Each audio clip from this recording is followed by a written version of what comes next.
everybody. Howdy. How's everybody doing? Happy Saturday. Happy Saturday, everybody. Rabbits, what's up, brother? John says he's still sick. John, you go book an appointment with the doctor, John. Just to be safe, you know, if you're still coughing, man. I worry about you, John. We all worry about you, bro. Your sore throat has gone away? Okay, but you're still coughing. Well, maybe you should see a doctor, John. It wouldn't hurt. What's up, everybody? Yeah, so good old Candace Owens, man. She is taking over the world right now. Candace Owens is the biggest fucking thing on the internet. And I think there's a little bit of jealousy going on because she's taking her vacation out. It's really funny to me how you can't just take a Thanksgiving vacation and go, hey guys, I'm going to take some time off for Thanksgiving. We'll be on vacation and we'll be back. No, that's not good enough. Because what happens if you go on vacation and people stop talking about you and people forget about you and then you come back and your views? No, you need to go away with some sort of special plan to keep everybody's interest in you. Which is like, oh, I can't just go on vacation. No, actually what it is France is trying to kill me. I have to go hide. I have to go fucking hide. I can't do the show anymore. My life's in danger. Now, while you're gone for a week, everybody's just going, oh my God, talk about Candace. Did you hear Candace is going to? So it's the perfect strategy to take a vacation. And then when you come back, everybody's going to be so hyped because they want to know what happened. What's the latest on France trying to kill you? And it's at this point, look, I could be wrong. But I put it at like less than 1% chance that Candace Owens is actually fucking being honest about shit. And I put it at a much higher possibility, probably 99%, that this is just a fucking grift. It's a very, very financially lucrative grift that's working very beautifully. I think she's got a bone to pick too with probably all of the right-wing establishment. Definitely the Daily, the whatever the fuck, what's Ben Shapiro's fucking site? I forget, dude. I never go there. Daily Wire. Definitely she hates the Daily Wire. She's got a bone to pick there. I think it's almost like a scorned lover. She wants to destroy them by just being the biggest show and be like, see what happens? Yeah, you got rid of me and now I'm 10 times bigger than you. I think she's also really pissed at TPUSA because if you remember, TPUSA was kicking her out of events or some shit like that, right? Because she was talking too much about Israel or whatever. Which I don't agree with that, but that's the way it is. I think she's like a scorned woman. And man, I could be wrong. Maybe she's onto something here. But I don't think so, man. I think this is the world we're in now, where like that level of grifting, the amount of money you can make, and it's kind of disgusting too, because this was like her supposed best friend. And he dies, and every show since his death has just been grifting off of his death to where she's become the biggest podcast in the world. I know a lot of you are going to disagree with me. That's fine. You can believe everything she says. But at this point, it's just, the more I watch, it's just fucking, it's clear-cut grifting, bro. It's clear-cut grifting. That's what it is. Like, but I'm just asking questions. That's all I'm doing. That's all I'm doing. Well, it sounds nice on the surface. But you understand, like, that tactic, you can make somebody look guilty as fuck of things just by asking questions. Like, if I showed up to your house one day and, like, you left a kitchen knife out on your counter or something, and I could be like, oh, what? Why is this kitchen knife on your counter?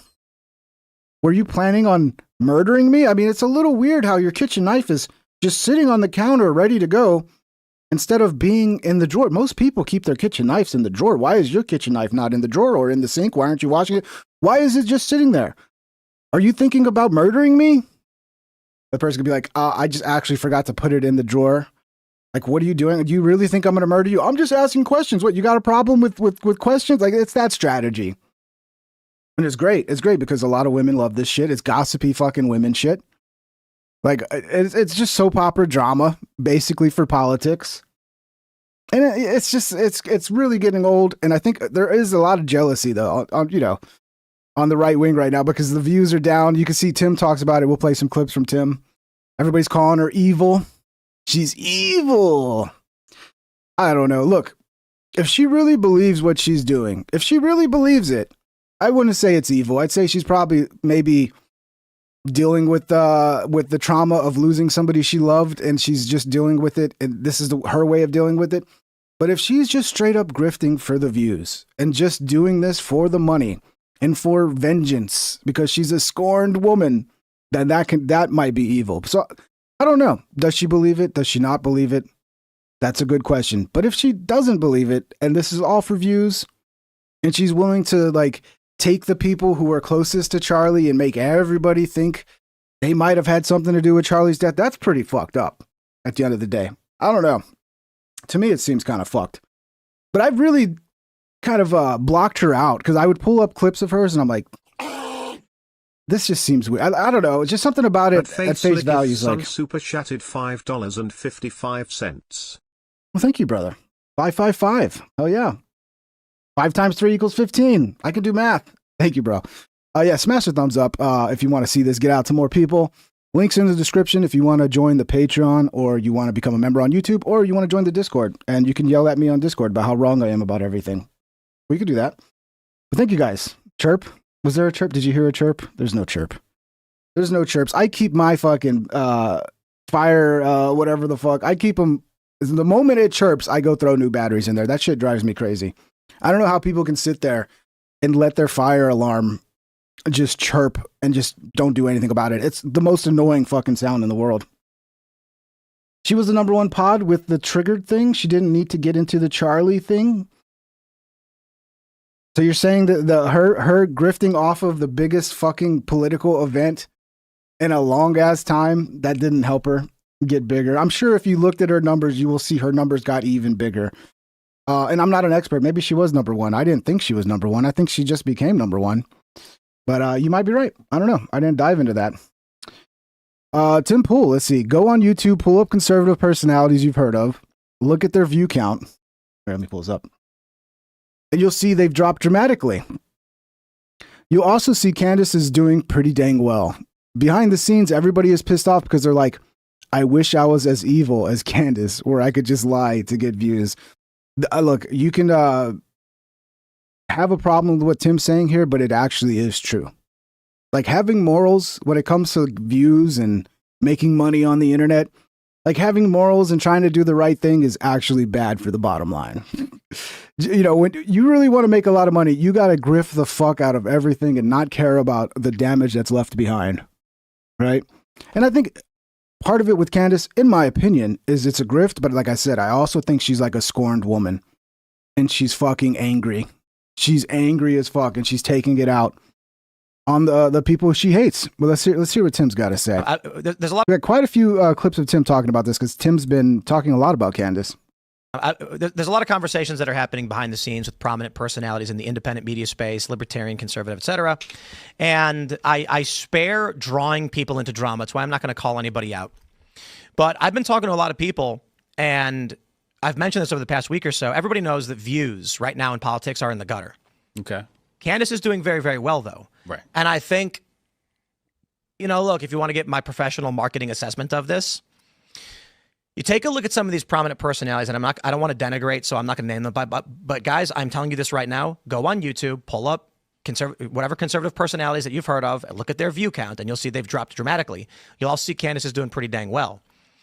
The conversation behind the scenes. It seems like all of YouTube, the view counts are dropping. I mean, you might be able to find one channel that's getting more views, but I think in general, overall, I don't know what's going on with YouTube. There's something, maybe it's the shorts are pulling people. I don't know, but it seems like view counts are dropping across the board. Maybe just less people are using YouTube. Maybe less people are sitting on the internet all day. That'd be good. People getting out of the house. That's good. That's good. Get out of the house. Stop watching YouTube.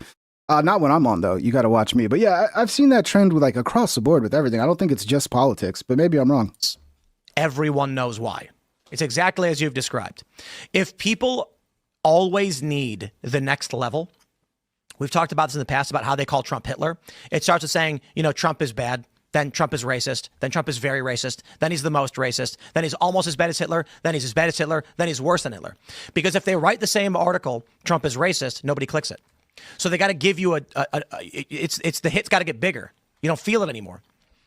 Behind the scenes, everybody is pissed off because they're like, I wish I was as evil as some of these people where I can just lie to get the views. But if you make a video where you're like, Marjorie Taylor Greene resigns, here are my thoughts. Everyone knows, bro, everyone knows Marjorie Taylor Greene's resigning. So why are they going to watch you over anybody else? Well, that's where the thumbnail title it's too important, the thumbnail and title. A part of this problem is that the importance of the thumbnail and title is more important than the video. So you have a war of like, how sensationalized can I make my thumbnail and title? Yeah, just being like, MTG is, she's retiring. Here's my comments. Yeah, no one cares. MTG has complete meltdown and attacks everybody. And is she crazy? Like, then all of a sudden, people are interested. Oh, you got to sensationalize everything to the fucking 10th degree. And then once everybody starts doing that, then it's not enough. You have to sensationalize it to the 100th degree. And then you got to start lying and manipulating and fucking tricking your audience into thinking there's some salacious thing there that's not there, but you got to make them think it's there so they click on it. I wish we could find a new way of doing it so the thumbnail and the title weren't so important.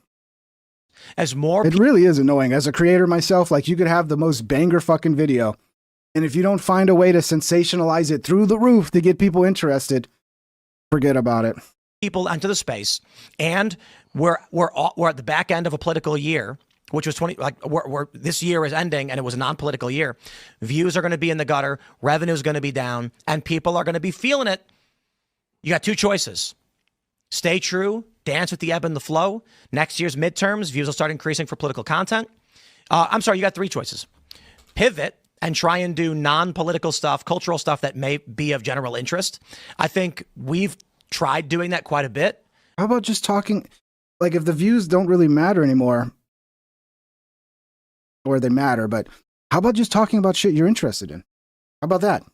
How about talk about the things you're interested in that you could provide value in for people? Is that enough? Probably not enough anymore. Throughout the past several years, knowing this cycle. So that's why some of our videos, like Solar Storm videos, like 200,000 views. But we've always had those guests on. Your third option: roll with it, baby. France wants to kill me. There's an Israeli in it. The White House knows. I'm fleeing, and it is kind of genius in a way. I think really we need to create a new award for like Grifter of the Year. And I think this level of grifting from Candace probably would reach Grifter of the Century, Grifter of the Decade. Like, this is high level grifting, right? Like, I can't just say I'm going on vacation. No. My life is in danger, guys. France wants to kill me. I have to go into hiding for a week. It just happens to be on Thanksgiving when I probably would have taken a vacation anyway. But no. This is because my life is in danger. So make sure you keep talking about me, and it keeps your name in the news. You remain relevant even when you step away, because that is a reality. If you stop doing shows, for most people, like, you'll see a fall off. But if you stop doing shows because someone wants to assassinate you, she's probably gonna come back to the largest audience she's ever had when she finally does come back. And I don't know, maybe France does want to kill her, but it just sounds fucking crazy, bro. There's a certain point where you have to go, is there any way all of this is true? Or is she just like either crazy or just coming up with whatever crazy shit to keep people interested and keep people clicking? That's what I would bet on. That's the most likely scenario. Candace Owens benefited the most from Charlie Kirk's assassination. That's kind of funny when you put it this way. Like, who benefited? Candace Owens benefited? TPUSA is definitely not benefiting. TPUSA is struggling. They lost their fucking leader, and now everybody's suspicious that they fucking had something to do with killing Charlie Kirk. So it definitely didn't benefit TPUSA, but did seem to benefit Candace. Let's see. Let's hear. This is Hotep. Was it Hotep Jesus? What's his name again? Hotep Jesus, I think. Anyway, he was on Stern. He was on Rogan. I did an edit of him. Funny guy. If you're using Candace's logic, who's benefited the most from Charlie Kirk's assassination? It's been Candace. Candace Owens is the Oprah for malls. So you got a bunch of these middle-aged white women who sitting at home who are just now getting red pill, right? So instead of going to Alex Jones, who I believe Candace Owens is being used to just drown out, like, we haven't heard from Alex, right? But she comes in and now she's the new tinfoil person because she's more palatable. She's a mother. She speaks so well. And she was well connected to this whole conspiracy around. So she's the new Oprah that these women go to for drama. It's true crime. Yeah. Yeah. If you're using Candace's logic, who's benefited the most from Charlie Kirk's assassination? It's been Candace. Her show's number one. Her show's number one. So TPUSA has to be taken off the table as a suspect. And we have to look at Candace because, and this is messed up too, because if you are like really friends, like you toured the country with this guy, if you were really friends and you're using his assassination for your own benefit and monetizing it, like we just lost a great guy, Daniel. At HunterVex. Super chatted $5. You can count another's IQ points by their dreadlock count. I like Hotep Jesus, bro. He was the one, remember, there was like some sort of racist thing with Starbucks where like they got in trouble for a racism. And he went in and he basically convinced Starbucks to give him a free coffee as a restitution for them being racist. It was pretty funny. Yeah, I mean, that might be right in some cases, but I don't think Hotep is stupid. Hotep's actually, he's pretty smart. I like this guy. But thank you for the Super Chat, 100Vex. Hope you're doing good, bro. Daniel Naroditsky in the chess world, right? And most of the chess guys, when they covered Daniel, they took the monetization, either turned it off on a video or donated it to Daniel's fund. Respect. Right? That's out of respect. She's not doing that. She went from Macron is walking around with a phallus to the greatest thing that happens to her career is Charlie Kirk's assassination, which is so sad to say, to now she's the victim of assassination where she centered herself. The question I have for you guys is what's next? Option A, I stole this from Jeff Charles. She's going to start a cult. Okay. Oh. I don't know. Jeff Charles said, I am here I was for it. like, wow. Are you saying she's the Antichrist? Quite possibly. Quite possibly. You know? I It's wouldn't giving go her a that lot of far. credit. So I was like, wow, that's a really good take. What I think is she might actually fake something, yo. She's that crazy. She might like jump in the back of a vehicle with some footage and actually like fake. Colt C, I've always liked, are you talking about me? I've always liked Hotep. I did edits of him before. I've always thought he was funny. There's nothing new, Colt C. Not just because he agrees with me here. A kidnapping, or I got to a car accident That would be today. hilarious. Some lady hit her. It was an assassination attempt. I'm just guessing here, just speculating. So, like, for example, with this right here, right? Like, what do you think would be better for this podcast right now? Do you think it'd be better for me to come on here and go, I think Candace Owens is a grifting piece of shit who's just looking to make money and probably angry and has a vendetta? Or should I just go along with Candace? Because that's where the views are. That's where the views are. That's where the audience is. The audience is pro Candace 100%. I see people blowing up. People I like blowing up, just sucking Candace's dick. She doesn't have a dick, but if she did, they would suck it. And that's fine. That's fine if you want to do that. That's not what I do. I come on and I tell how I feel about something. And I'm honest. And it's very obviously a fucking grift from my point of view. But if I wanted a grift, what do you think I would do? You think I would come on here and ruin everybody's fun and be like, this is a grift? This lady's lost her fucking mind, or she's evil and just grifting for money and doesn't give a fuck about the consequences of her behavior? Or do I come on and go, oh, so right, I have so many questions. Did Charlie Kirk get assassinated by France? Did France assassinate Charlie Kirk? Actually, my life's in danger too, guys. I wish the audience would wise the fuck up sometimes. It would help, dude, if you guys weren't so fucking naive to the reality of the way the game is played on this end. But you guys are naive to it, and you would think you would have learned by now. Might accidentally create her own false flag. She's going to be, man, Candace, like where do you go? That's the only place you go from here. That's going to make this a bigger story than I've mentioned this over the past week or so. Everybody knows that views right now in politics are in the gutter. Okay.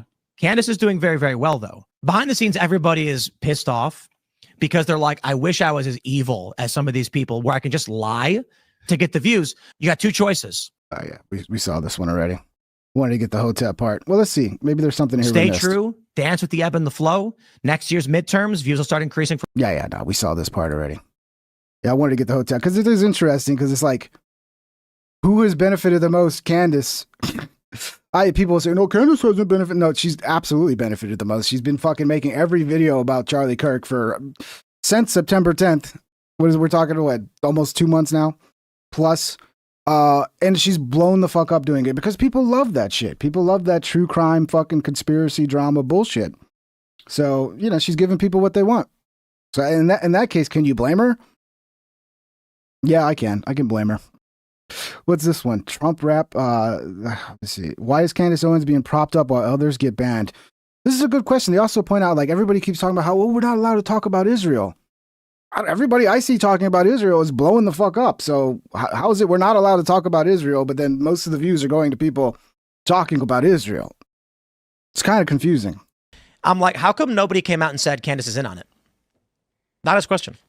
I think I saw some of those tweets. That why does she employ a law firm that works in a federal building or in a building with a bunch of federal undercover, whatever. Tim, this is the route, Tim. If you want to get the views, bro, you need to start doing every episode about how Candace Owens might have. I got to ask questions. We're just asking questions. Did Candace Owens kill Charlie Kirk? Super chatted $1.99. Your like Rogan and chat is Theo Von Ner compromised. Yeah, that's what it is, bro. That's what it is. I'm cashing my $7,000 check from Israel. So my response was jokingly like, oh, Jesus Christ. God help you guys. Seriously. Like, whoa, that proves that Candace is part of the PSYOP, and she accidentally just outed her handlers. There's an interesting conundrum in a show claiming that you'll be silenced for criticizing Israel and people are trying to kill you while having one of the top podcasts in the world for like years now and making tons of money doing it. I kind of just find it hard to believe that YouTube, Spotify, Apple are all like, let's prop this up. Because Nick Fuentes got banned, mind you. Mm-hmm. And she's like, remember, you can't say these things, otherwise you'll get banned. And then she's promoted massively on all these platforms. Yep. Nick Fuentes is on Spotify and he gets banned when his podcast grows and he's censored. But Candace Owens is propped up on all these platforms, promoted. Mm-hmm. And her lawyers are in the same building as the feds. Some things YouTube's always chosen who gets to be number one and who gets big. This is Tim's new route. Tim's new route. Candace is, she's bought and paid for. She's working for the deep state, and she's benefited off Charlie's death. I mean, maybe we should investigate her to see what role she might have played. I mean, well, we got to. We're just asking questions here. Okay, well, you have a problem with asking questions, Candace? Where were you when Charlie Kirk got assassinated, Candace? Where were you? We need evidence of where you were, okay? At that exact moment. Who gets views. So I do think it's a fair question. Why is Candace being propped up so massively across the board while being the conspiracy, like, here's the real story?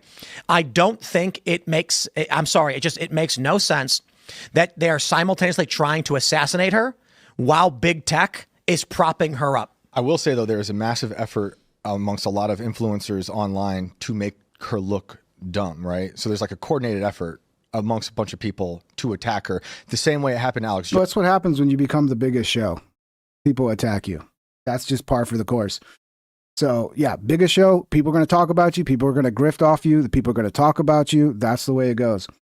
But, dude, let's not pretend like she's not been fucking. It's like every day it's a whole new conspiracy. Every day it's a whole new thing, is it fucking Israel? No, now it's France. France is actually the one that assassinated him. No, France is now. You can't keep up with it, man. You can't keep up with it. But she's just asking questions. She's just asking questions, guys. When you find out her law firm is working in the federal building, sounds to me like Candace is working with the feds. And I don't mean that as a joke. Well, that is stupid because a lot of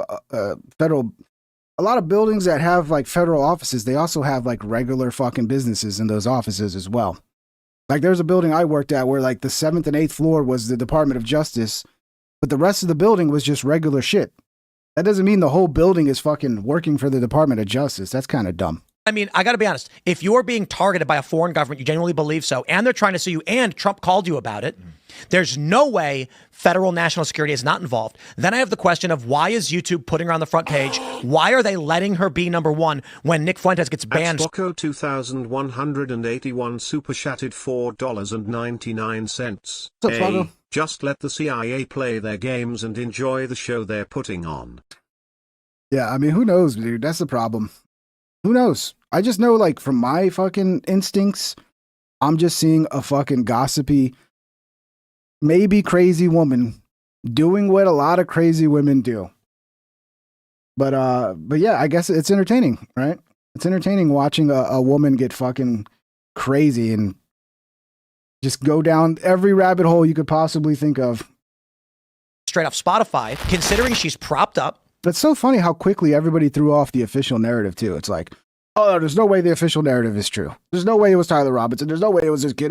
Had to be a professional. Had to be like whatever information we got. It was immediately no. There's no way that's true. There's no way that's true. That's obviously like people want conspiracies, bro. They're bored. And this is what it's fun. It's fun to sit there and go, ooh, it's much more interesting to imagine this elaborate plot than just like, oh, this dumb fucking kid went and fucking assassinated somebody. That's boring, right? You can't get months of content out of that. That's just one show and you're done. So what are you going to do? You're going to run with the conspiracy shit. That's way more fun and way more profitable. So I'll say this. You could argue she's a good show and people are entertained by it, but there are a lot of good shows that YouTube has removed, like Alex Jones, for instance. I agree.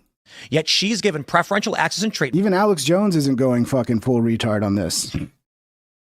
I mean, this is usually Alex Jones, this is his wheelhouse, going in on shit like this. But even Alex Jones is, I mean, I don't know, maybe he is. I missed it, but he seems to be laying back on this, which I am too. It's like, there's going to be a whole fucking court case where hopefully we'll get a bunch more evidence. But yeah, no, people just, private eye Candace Owens, guys. Look, if I needed a private eye, she would be the last person I would fucking hire. All while claiming you can't have that. And her lawyers are in the same building as the feds, and she didn't disclose that. Has she talked with the feds? And if she did, what is she talking to them about? I would not be surprised if it turns out she does have some kind of handler. I'm not saying she's instructed to do things or that anything she says is part of a coordinated effort, but that she has. Alex Jones with culture. It's so funny. It's how some of you guys, like, the moment somebody has a different opinion than you, you're like, oh, you took the $7,000. Oh yeah, well, you're an Israel shill. What about Nick Fuentes? Is he an Israel shill now? I imagine some of you are like, well, Nick took the $7,000 because he's not for the conspiracies on Charlie Kirk, and he said Candace is crazy. And, so now Nick is the one who's bought and paid for by Israel. It's like, dude, stop it. It makes you look fucking stupid. It makes you look stupid. Address what people are saying and stop just attacking people as like, oh, you're bought and paid for because you don't agree with me. That's lame, dude. That's lame. Lame as fuck. A liaison with the government. And you can look at it from a variety of factors. What difference at this point does it make? Yeah, okay. I don't even know who's this channel? TrumpRap.com. Oh, they're a new one. I got to give them a heart. I don't think they've gotten a heart yet. I'll be the first one. Because I'm cool like that, all right? All right, I show love. Let's see. Natalie Jean, the argument, if you criticize Israel, you will get silenced. Candace show is bigger than Ben Shapiro's. Let's hear this one out. And to be fair, Nick is largely getting banned off things he said in the past. Yeah. Right. Especially about how he likes Hitler and all that stuff. Yeah. Sure. That's a fair assessment. But I do want to stress this too. The argument being that if you criticize Israel, you will get silenced. Candace's show is way bigger than Ben Shapiro's. Yeah. Right. YouTube is giving her every grace. And the other issue too, this is actually, I believe, conspiracy content was demonetized a long time ago. Yeah, not anymore, I don't think. Like that was during the like Pizzagate and all that. Yeah.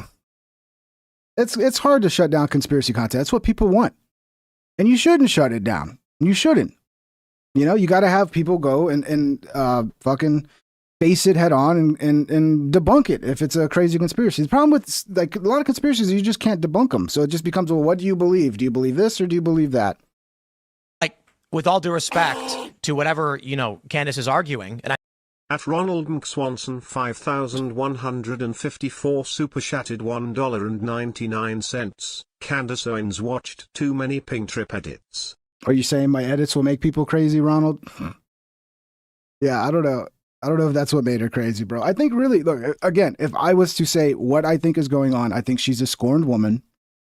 She's really pissed off from getting the anti-Semitic label and being booted out of things. And she wants to become the biggest show in the world, and she doesn't care what she burns down in the process. It's very typical scorned woman behavior, really. It's right in line with scorned woman behavior, which is fine, You can be a scorned woman. It's okay. I just...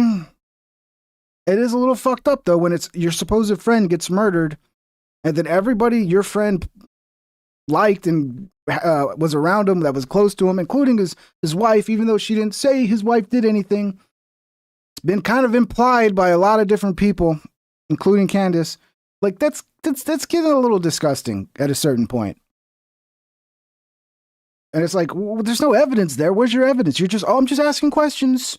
Why did you say this? But then it was this, and why did you say that? And because of this, and then it's like, dude, you can do that to anybody and anything. You can pick everything apart with questions, just asking questions, and make everybody suspicious of anything you want just by asking questions. So to pretend like I'm just asking questions, well, yeah, fine, ask questions. But when people go, well, we see what you're really doing. We see what you're really doing here. And then you're like, oh, but they're mad because I'm just asking questions. It's like, no, because you're using a technique to basically sow doubt and put ideas into people's minds, and you hide behind, I'm just asking questions. So yeah, I think we kind of saw that one already. Some of these might be in here. New York Post says Candace has gone full Alex Jones. Tim Pool says, this is wrong. Alex is not this crazy. In other words, Candace Owens has gone full Alex. Can we pull this back up? Candace Owens has gone full Alex Jones. Yeah, I don't like that. I don't like that. That's disparaging of Alex Jones. It's not nice. Alex Jones has never gone this crazy, bro. It is kind of funny though that Alex is not like running with this. Now that is wrong. Alex is not this crazy. And it sure draws eyeballs. For YouTube has 5.6 million subs, 7 million followers on X. The first episode in a Macron series, Becoming Bridget, an introduction, got 5 million views. Guys, Candace is really good at social engineering. She's really, really good at it. Mm-hmm. In the previous segment, for those that are just tuning in, we discussed how you use manipulative language. Sorry, and the corporate press does this all the time. One example I like to give. In other words, Candace Owens has gone full Alex. Can we pull this? Yeah, come on. Why we got to be taking shots at Alex just to take shots at fucking Candace? Tim Pool, TPUSA is absolutely reeling. I've been talking to a handful of people behind the scenes, and I'll give them some respect by not saying their names, but everyone's very pessimistic. Didn't Tim just get kicked out of a TPUSA event because he's been too critical of Israel, I believe?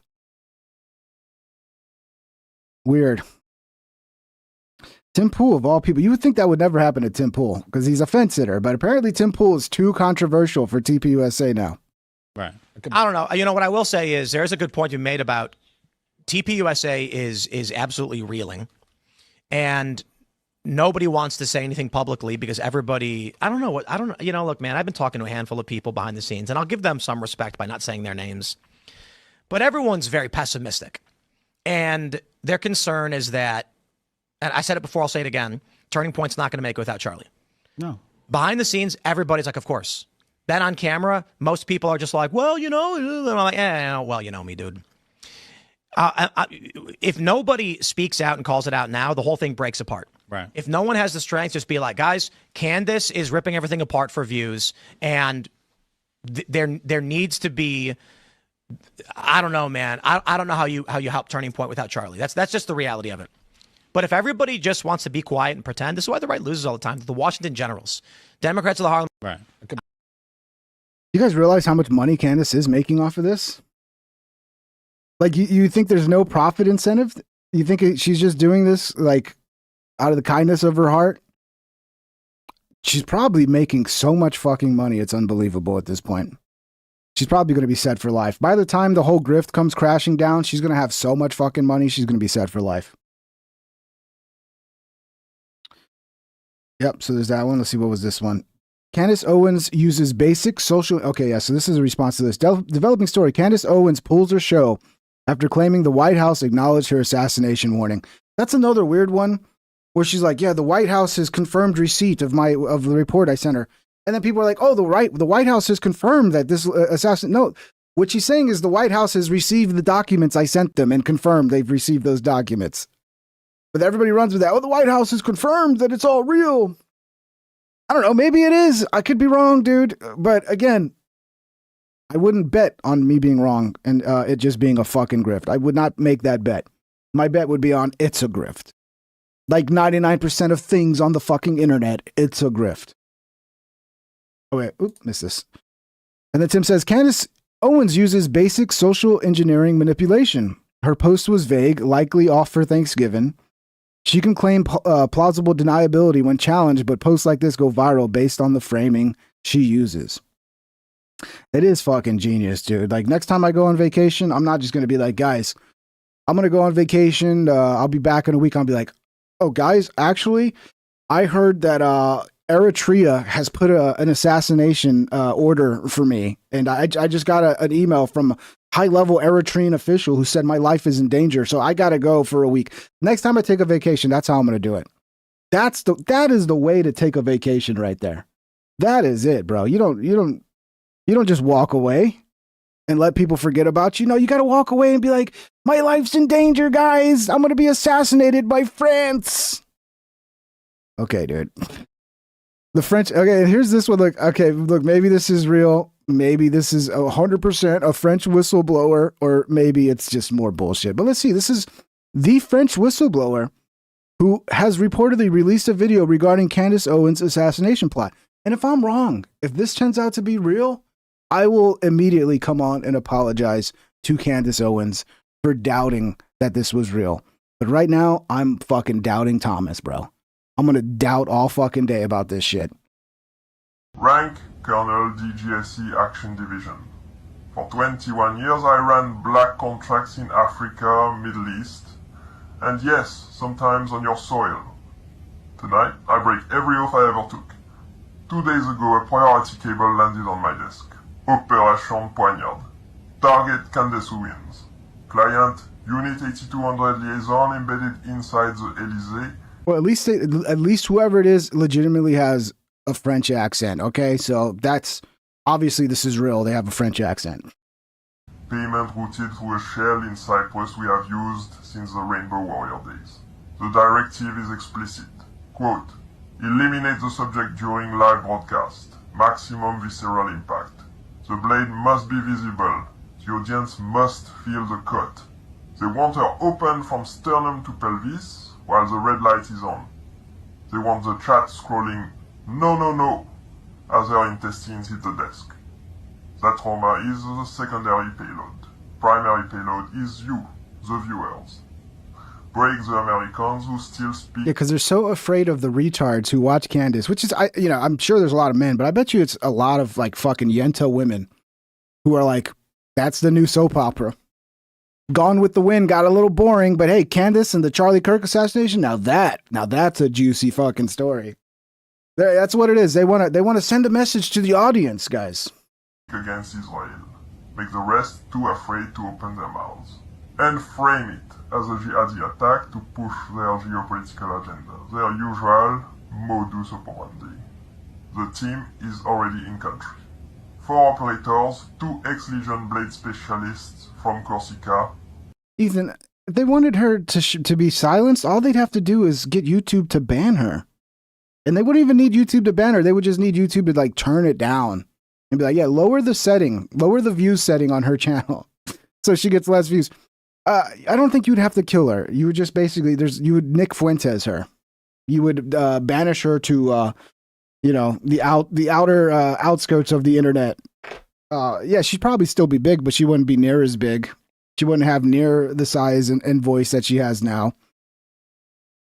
I just think it's ridiculous that the government wants to kill her. Why? She's just a fucking talk show host. Excuse me. And YouTube has complete control over that. Like, it's not like she's gone around the system and they can't stop her. No, she's in the system, being promoted by YouTube, getting tons of views. That shit is easy to shut down because YouTube has complete control over it. And they've done it 1 million times over to 1 million different creators that they wanted to shut down. But not her for some reason. She's allowed to have the biggest podcast in the world. Weird, right?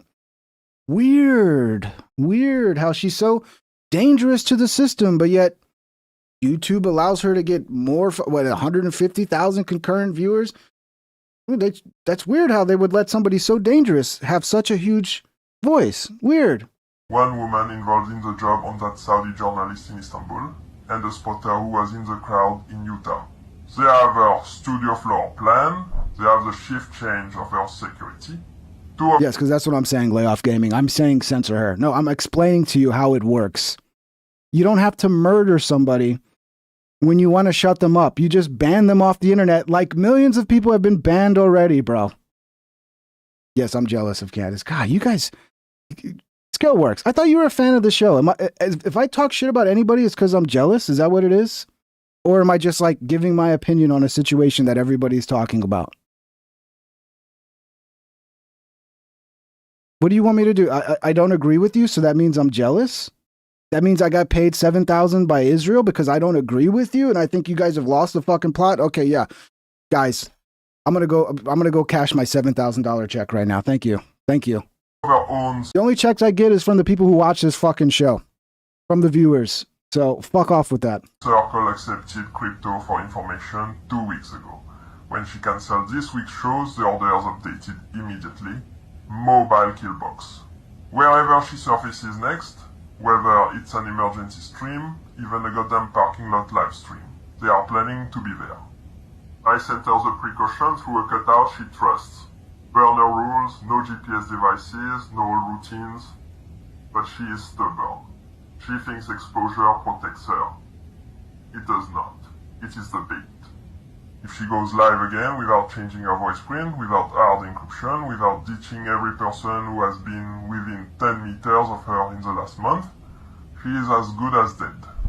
They will let her speak for 5 minutes, long enough for the bot to boost the clip, then the feed will show exactly what they want the world to see. I am recording this because when they find me, I want there to be a record. This is not rogue. I'm sure this is policy. I'm sure this is all legit, dude. I wonder if like the person, if Candace believes it, I wonder if it's a troll in France who's like, oh, let's tell her that we're... Who knows, dude? But honestly, I'm a little more suspicious than thinking she actually believes it. I think it's a grift. And if you think about like, if morals go out the window and you're just thinking about the views and the money, yeah, that's a pretty good strategy. Guys, I'm not on vacation. My life is in danger. I'm in hiding. Sign at the highest level. Happy birthday, Just 1430. Do not trust any American agency that offers protective custody. More than half of them are penetrated. Tell her the only safe move is to disappear completely for 90 days. Yes, because 90 days, and that's the expiration on all assassinations, right? They put in the but after 90 days, if you don't assassinate them, then that's it. You know, it expires and that's it. You're safe for the rest of your existence now. You'll never be assassinated. Yeah. After that, maybe the war they are planning will make her irrelevant. Yeah, I'm sure. You know what would make her irrelevant? YouTube not putting her in front of ungodly amounts of people.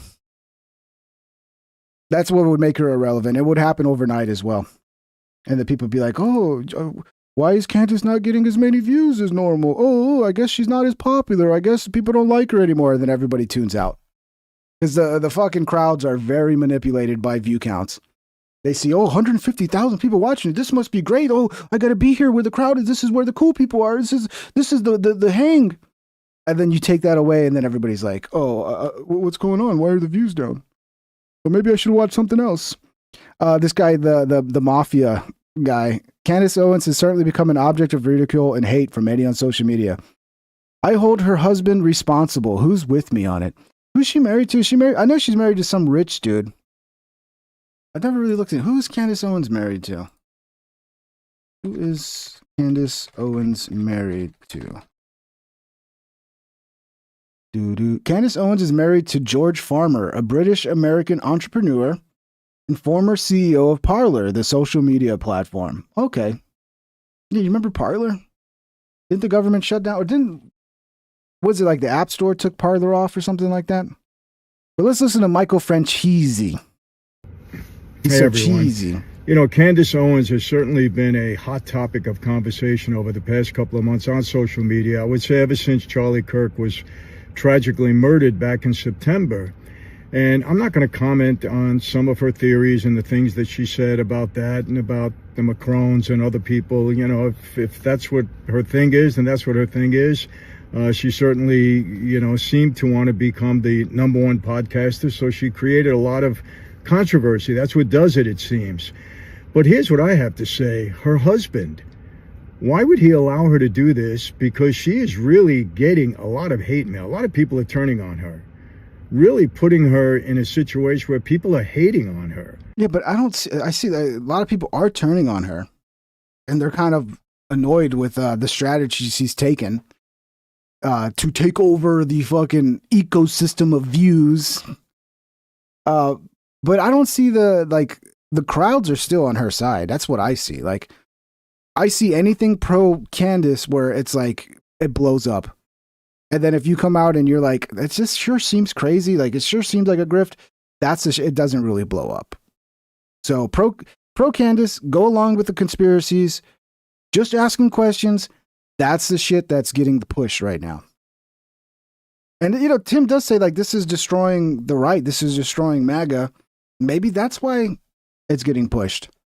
Because it's like, you would have thought Charlie Kirk being assassinated by a left-wing fucking trans terrorist type would have brought the right together. It would have made the right more powerful and would have brought more people onto our side. But no, not when it turns out this way, where everybody starts getting convinced that, oh, it was actually an inside job. And actually, I think that Donald Trump might have murdered Charlie Kirk, or maybe it was his ex-wife, or not his ex-wife, his wife, or maybe it was TPUSA, or maybe it was Israel, or maybe it was France, or like, what's it going to be tomorrow?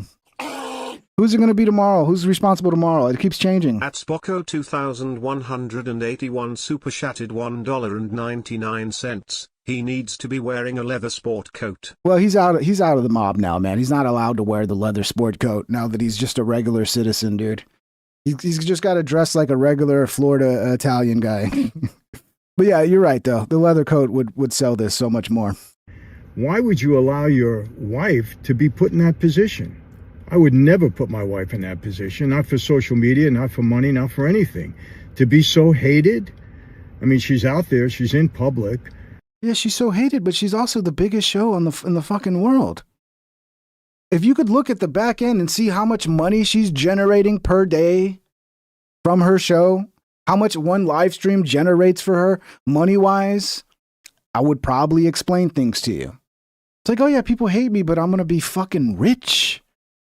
A lot of people take that fucking trade-off. And obviously not everybody hates her, dude. A lot of people love her and love what she's doing. You know, she's claiming now that the Macrons have, a hit out on her. They want to assassinate her. I don't know if that's true or not. I'm not even talking about that. I'm talking about just normal people on social media that have really turned on her and really have spewed hatred out on her.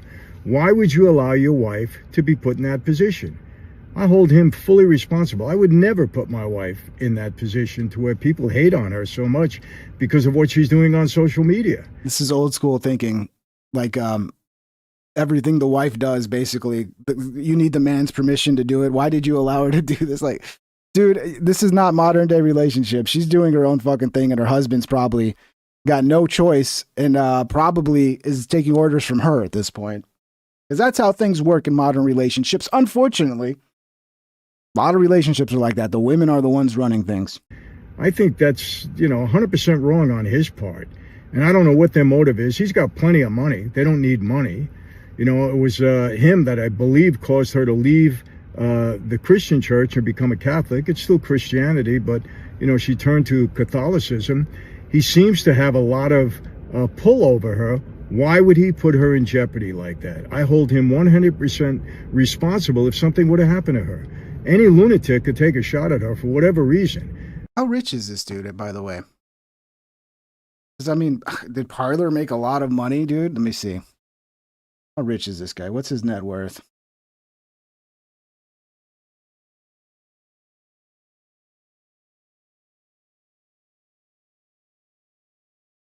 Just asking questions, guys.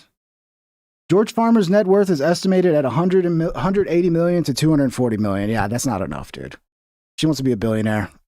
You just 100 millionaire, that's it?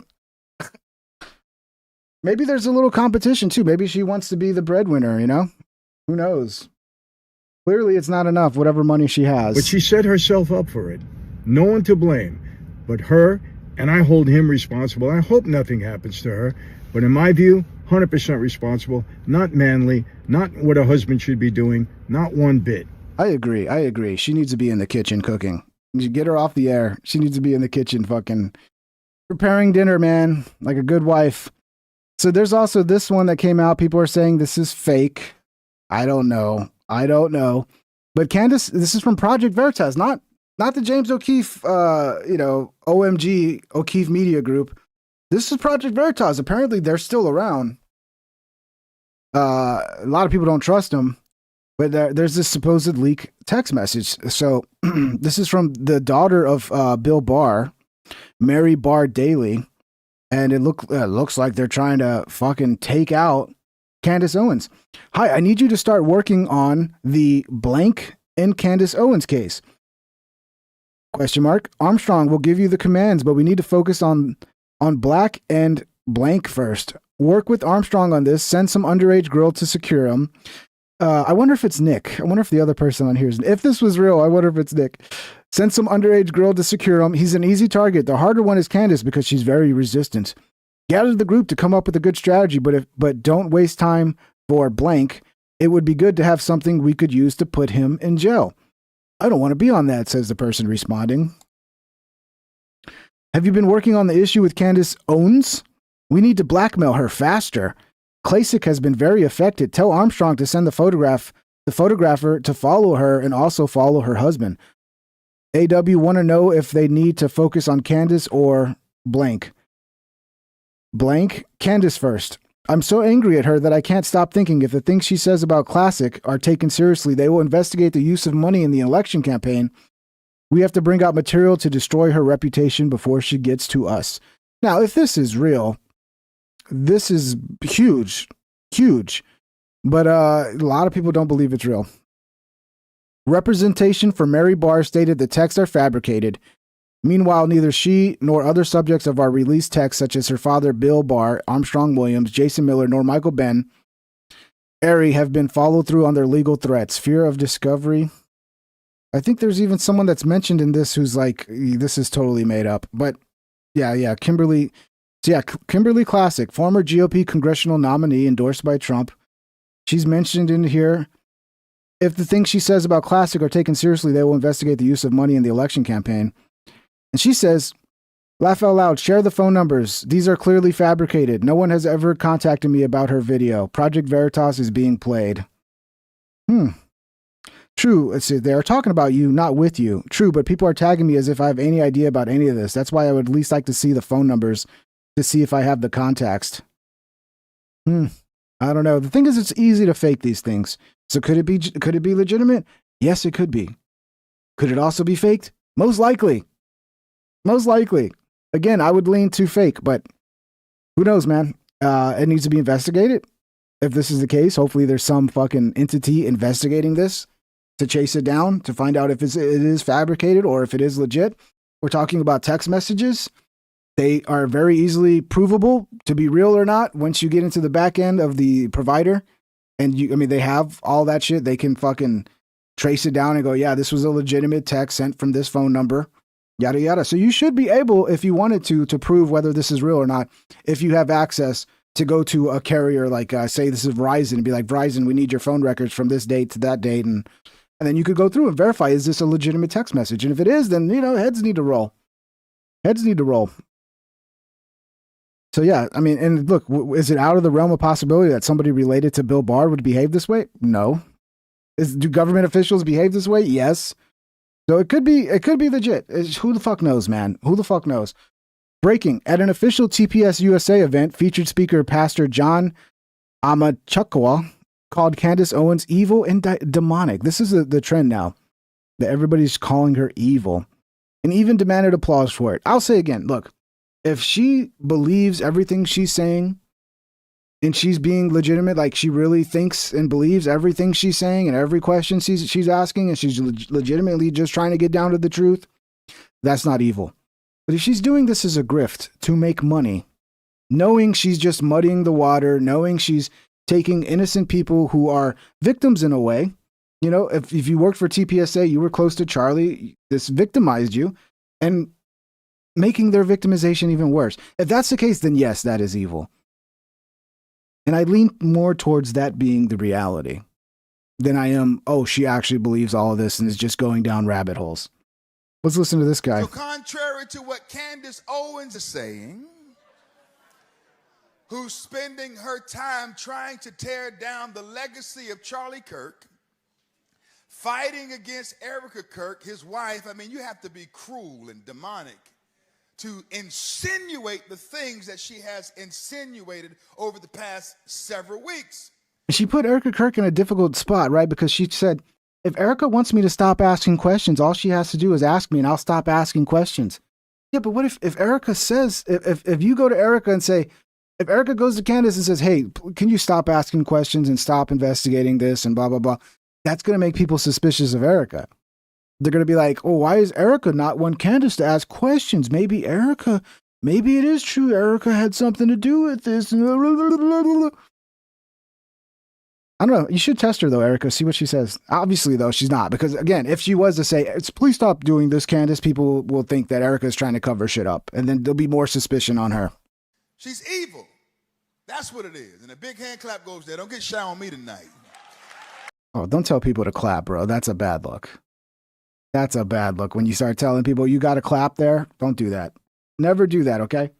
If you're ever in the situation like this gentleman and you're giving a speech to a crowd and they don't clap, the response is not to go, you're supposed to clap there. And you never do that. That's a no-no, okay? You just keep going and try to be better, okay? I ain't the one. I came too far to play around.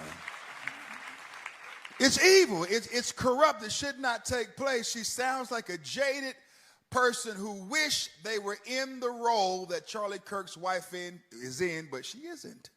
And so therefore she seeks to tear down his legacy. And at some point, her husband is going to have to walk into that podcast room and start unplugging cords. Again, it's her husband's fault. Like, I mean, dude, come on. I mean, yeah, you should take control of your woman, but it doesn't work that way anymore. Everybody's cucked, bro. I mean, by now I would have already done it if it was my wife. I'm yanking cords. I'm shutting down the camera, shut down the ATEM. Sweetie, get up, get out of this room, and can you please help out with the kids? Because this is a dastardly deed that is being done. I thought that the greatest foe that we would have to contend with after the assassination of Charlie Kirk would be the left. But sadly, it's friendly fire from the right. I'm moving on. You know, there's not much people won't do for money and views these days. I mean, views is money, right? Someone's asking who this is. Didn't it say the name earlier? Pastor John Amanchukwu. Amanchukwu? Yeah, okay. I'm probably saying that wrong. But yeah, he's giving a speech at a TPUSA event. And I mean, how can you expect TPUSA not to fucking start attacking back when everything Candace has done has been to disparage TPUSA and make it seem like it was some sort of inside job? I mean, didn't she even like kind of hint that like Trump was behind it? So it was Trump, it was Israel, it was France. Basically, the entire government of every government in the entire world had something to do with this. Now, it wasn't just a crazy person, which I'm sorry, but it happens. You can have a crazy person get a gun and do something like this. It doesn't always have to be a giant fucking conspiracy. Okay, we saw that one already. The French whistleblower. All right, so, I guess Nick Fuentes is getting those $7,000 checks too. All of Candace Owens' conspiracies are starting to bleed into each other. Now you just wonder, how's the story going to end? Because it's like she just keeps going and going and it gets crazier and crazier. It's not going to end well. But by the time it does end, she's going to have enough money to retire and not need to work again. Nick, did you see Candace's tweet about Macron trying to have her killed, but now she's saying the White House/intel agencies have confirmed receipt of her report and that the president will have to come out and address it now. Lol. Happy Thanksgiving. It's so crazy, man. How is this going to end? How is the story going to end? It just gets crazier and crazier. And like all the conspiracies are bleeding into each other. It's like I said the other night, like you just knew that the first show she did about Charlie Kirk's assassination, that eventually it would turn into a Brigitte Macron thing. Like you just knew from the very beginning it was going to find its way back to being about Brigitte Macron. I guess I just underestimated. Yeah, Layoff Gaming, it's hard to even keep up. Like I've followed this shit, but Layoff Gaming says, which he makes a good point, and this part is kind of forgotten about. She has had to drop a lot of the hunches along the way. Microphones, ballistics, trapdoor under the stage. She has said a lot of crazy stuff. Yeah, it's like every week it's something different. Oh, it's the trapdoor. Oh, it's It's the guy that's holding a fucking wrist gun and he's aiming it at Charlie. Oh no, it's this guy, like, he didn't behave properly. Oh, he didn't be when Charlie Kirk got murdered. There's only one way to behave, and you didn't behave that way. Completely ignoring the fact that situations like this, people act weird because they don't know what to do. They go into complete shock. It's like they just saw somebody they're friends with, or they love, or they're close with, get murdered right in front of them. Sometimes, people act in weird ways. Doesn't mean that it's all a big plot. It's all a big conspiracy plot.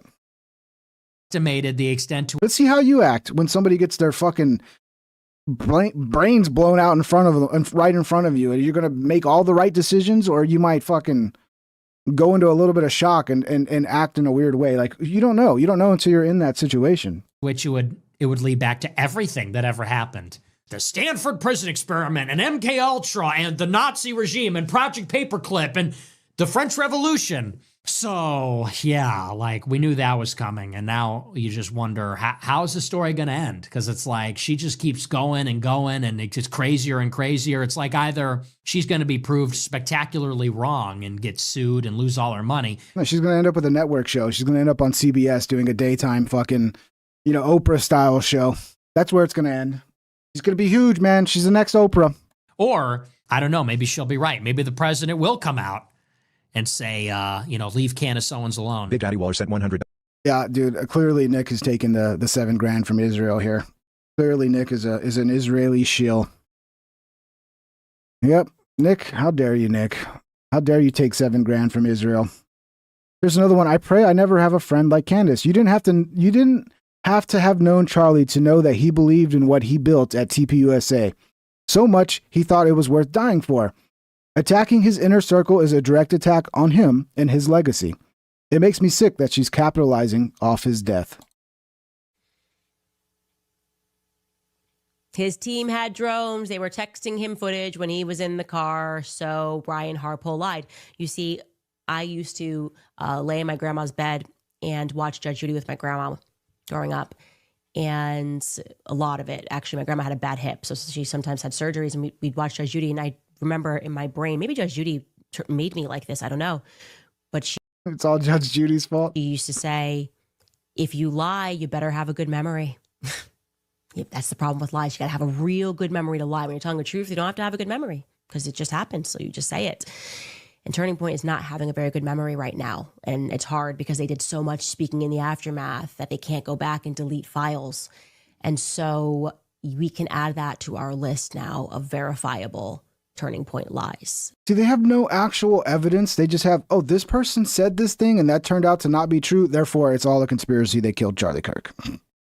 I think that one of the cases was like somebody who was there. I think it's I don't remember the names, but somebody that didn't get blood on them, and then like their father was a pastor who talked about how his son got blood on him, and he was wrong, and he's like, but that's all a big conspiracy, and not just somebody fucking getting the story wrong or adding more details to make it more salacious. No. The only explanation is obviously they must have killed Charlie Kirk. That's the only explanation. I have held off on saying anything about this because I don't think this is the best way to honor Charlie, but how disgusting and demented of a person do you have to be to claim that this person is your friend? You don't have to have known Charlie to know that his entire life was designated to Turning Point USA. He built a small inner circle of extremely loyal, incredible people. Questioning them is questioning Charlie's judgment.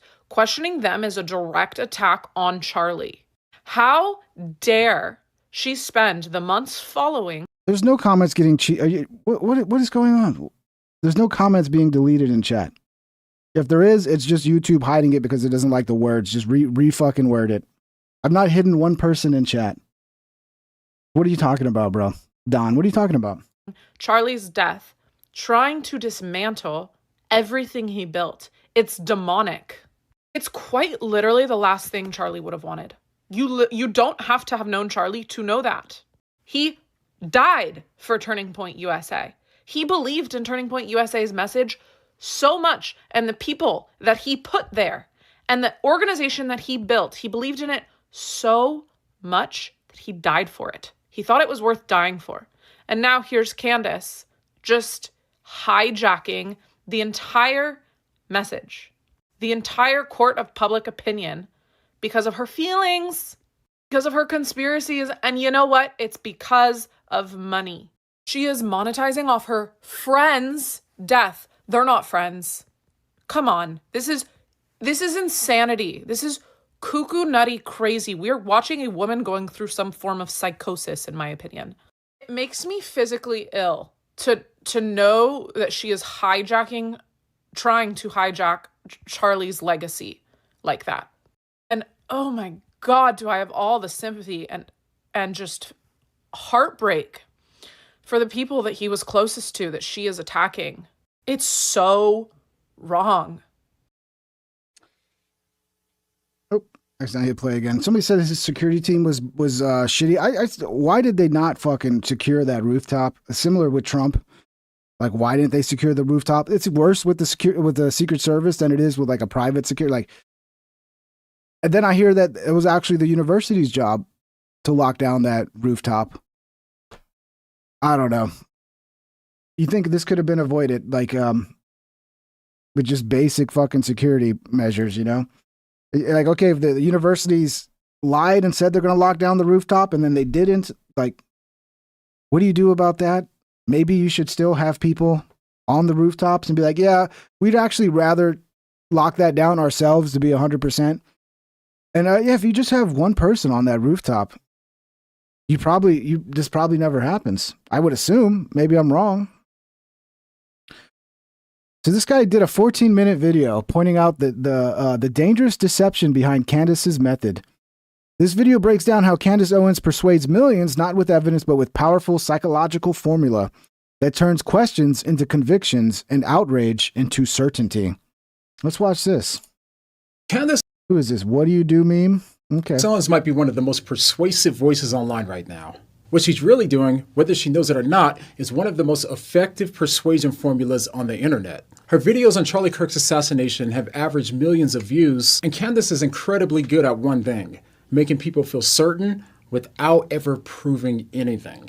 So I sat through all 36 hours of her investigation so far, every clip, every theory, just to see what's really going on. And what I found were 5 tactics that make Candace Owens not just convincing, but dangerously persuasive. And once you see them, you won't be able to unsee them. Now, obviously, a lot of people feel deceived and gaslit by institutions, and in many cases, rightly so. But that's not the only thing going on here. If you've ever watched one of our episodes, you'll notice it immediately. The odd footage, the timestamps, things that don't line up, the screenshots that don't make sense, and the random people who suddenly seem suspicious. But she doesn't just give you 1 or 2 of these. Every episode, she throws out more than you can count. Nearly 15 in this video alone, sometimes over 20. In fact, I say that this... Did they ban cameras from the trial for Tyler Robinson?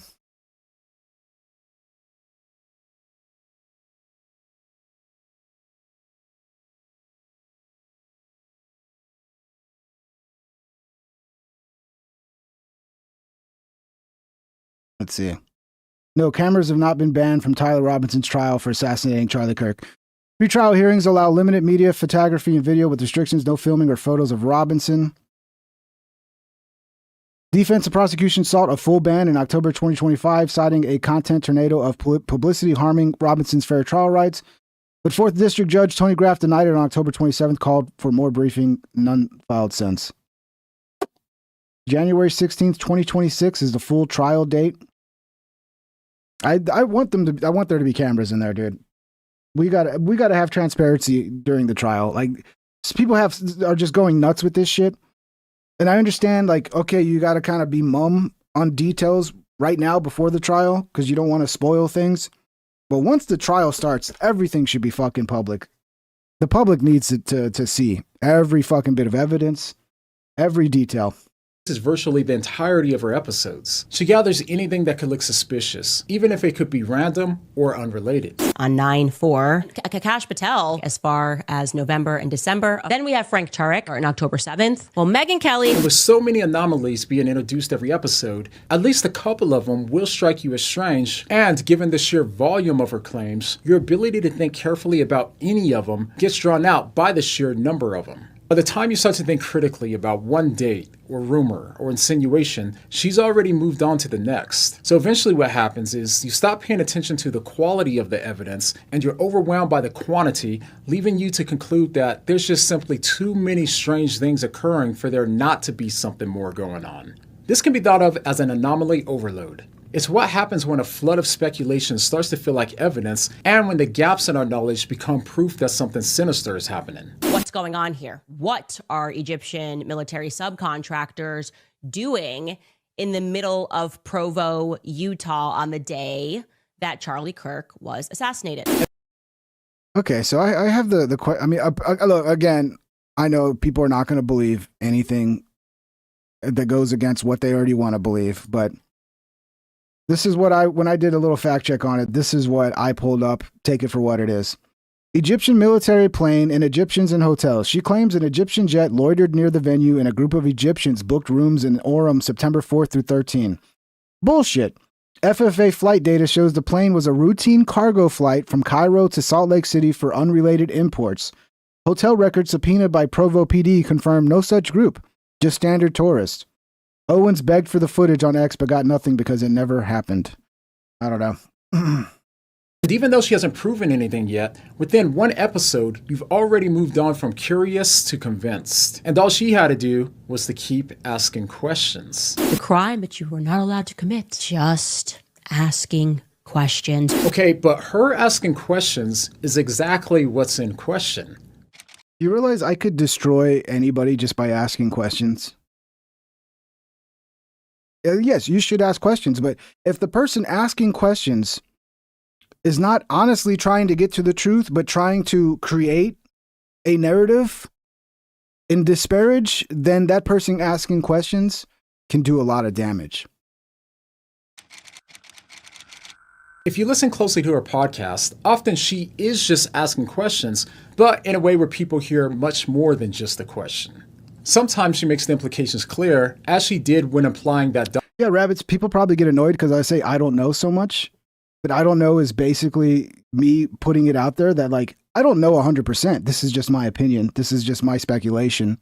And most of what I do on this show is that. Because the reality is none of us really can get to the details and, like, have 100% answers on most things when you're just getting information off the internet and you're not a firsthand fucking eyewitness to an event, you know? But yeah, that's why I say I don't know a lot.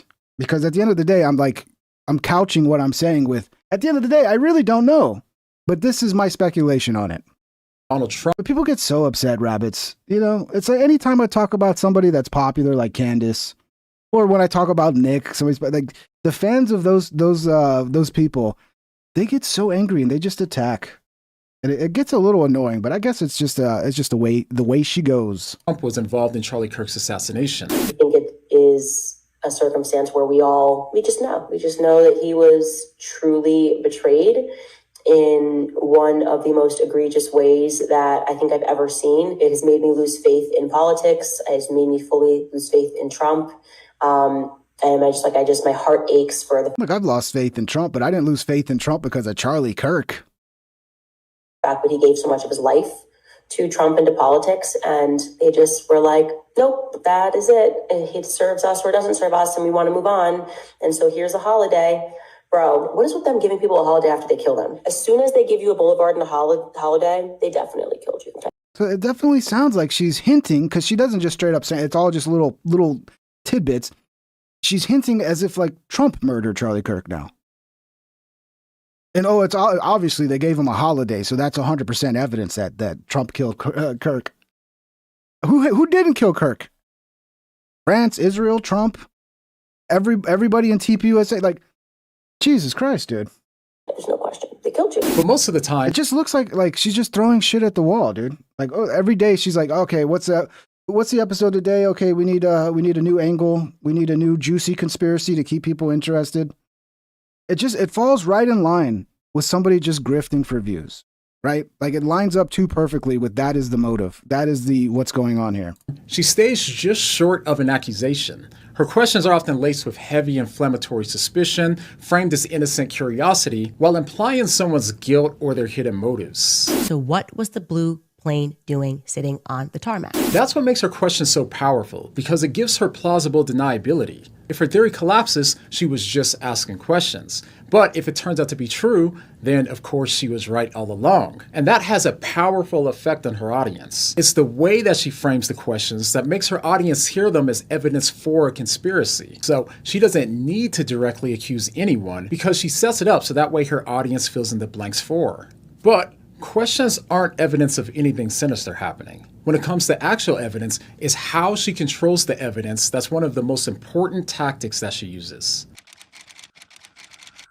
Take a look at this tweet from Blair White saying that almost no one has proved Tucker or her wrong. And the reason people can say this with so much confidence is because of the way that Candace handles evidence. I have it now on a very well-placed authoritative source. To start, when it comes to a lot of her claims, we simply aren't able to verify if they're true or not. She often cites unnamed sources, and we have no way of knowing who they are, how reliable they are, or what they actually said. We just have to take her word for it. So when people say to prove her wrong, well, most of the time you can't because she hasn't provided any evidence that she's right. Now, I'm not saying she's He added most of the time because you can prove her wrong sometimes. doing this, but in theory, she could. I mean, when I went over to your house yesterday and you had that huge knife sitting on your kitchen counter, how can I prove that you weren't trying to murder me? How can I prove that your plot there was to actually murder me with that kitchen knife? Why else would you have a kitchen knife sitting on the counter like that? You just got a huge kitchen knife just sitting on the counter? Who does that? Do you do that? You just leave giant kitchen knives just sitting on the counter ready to go? It's very suspicious. It's very and I'm just asking questions here. How can you prove it? How can you prove it? Like, well, actually, he just no. You don't know what he was thinking. You don't know that he might have been wanting to murder me. Could just be making it all up. This is why the burden of proof always falls on the person that's making the claim rather than the person questioning it. Okay, but here's where things get even more challenging. Even when we do have direct guys, I'm just asking questions. Why are you so mad at me? I'm just asking questions too, guys. Evidence showing that she's wrong, it still doesn't count. I mean, take a look at what she said about Netanyahu's letter from Charlie Kirk. He is severely misrepresenting. Those sentences are real, but I am calling upon Bibi Netanyahu, the dear friend to Charlie Kirk, to publish the letter's entire contents. Like, don't start with just 2 sentences. Publish the entire thing. You're holding it. I'm saying you're severely misrepresenting the contents. Now, this is a common power move. She forces Netanyahu to choose between 2 options. He can either release the personal letter to the public or keep it private and look guilty. And when the letter was released and it confirmed exactly what Netanyahu said, it didn't seem to change her mind. In fact, this is the same tactic that we see over and over. She demands evidence, and if you don't give it, then you're hiding something. Everybody loves this clip, bro. She got freaky. She got freaky. But even if you do give it, it doesn't disprove her claim. Instead, she treats the evidence as suspicious or even as more proof of a cover-up.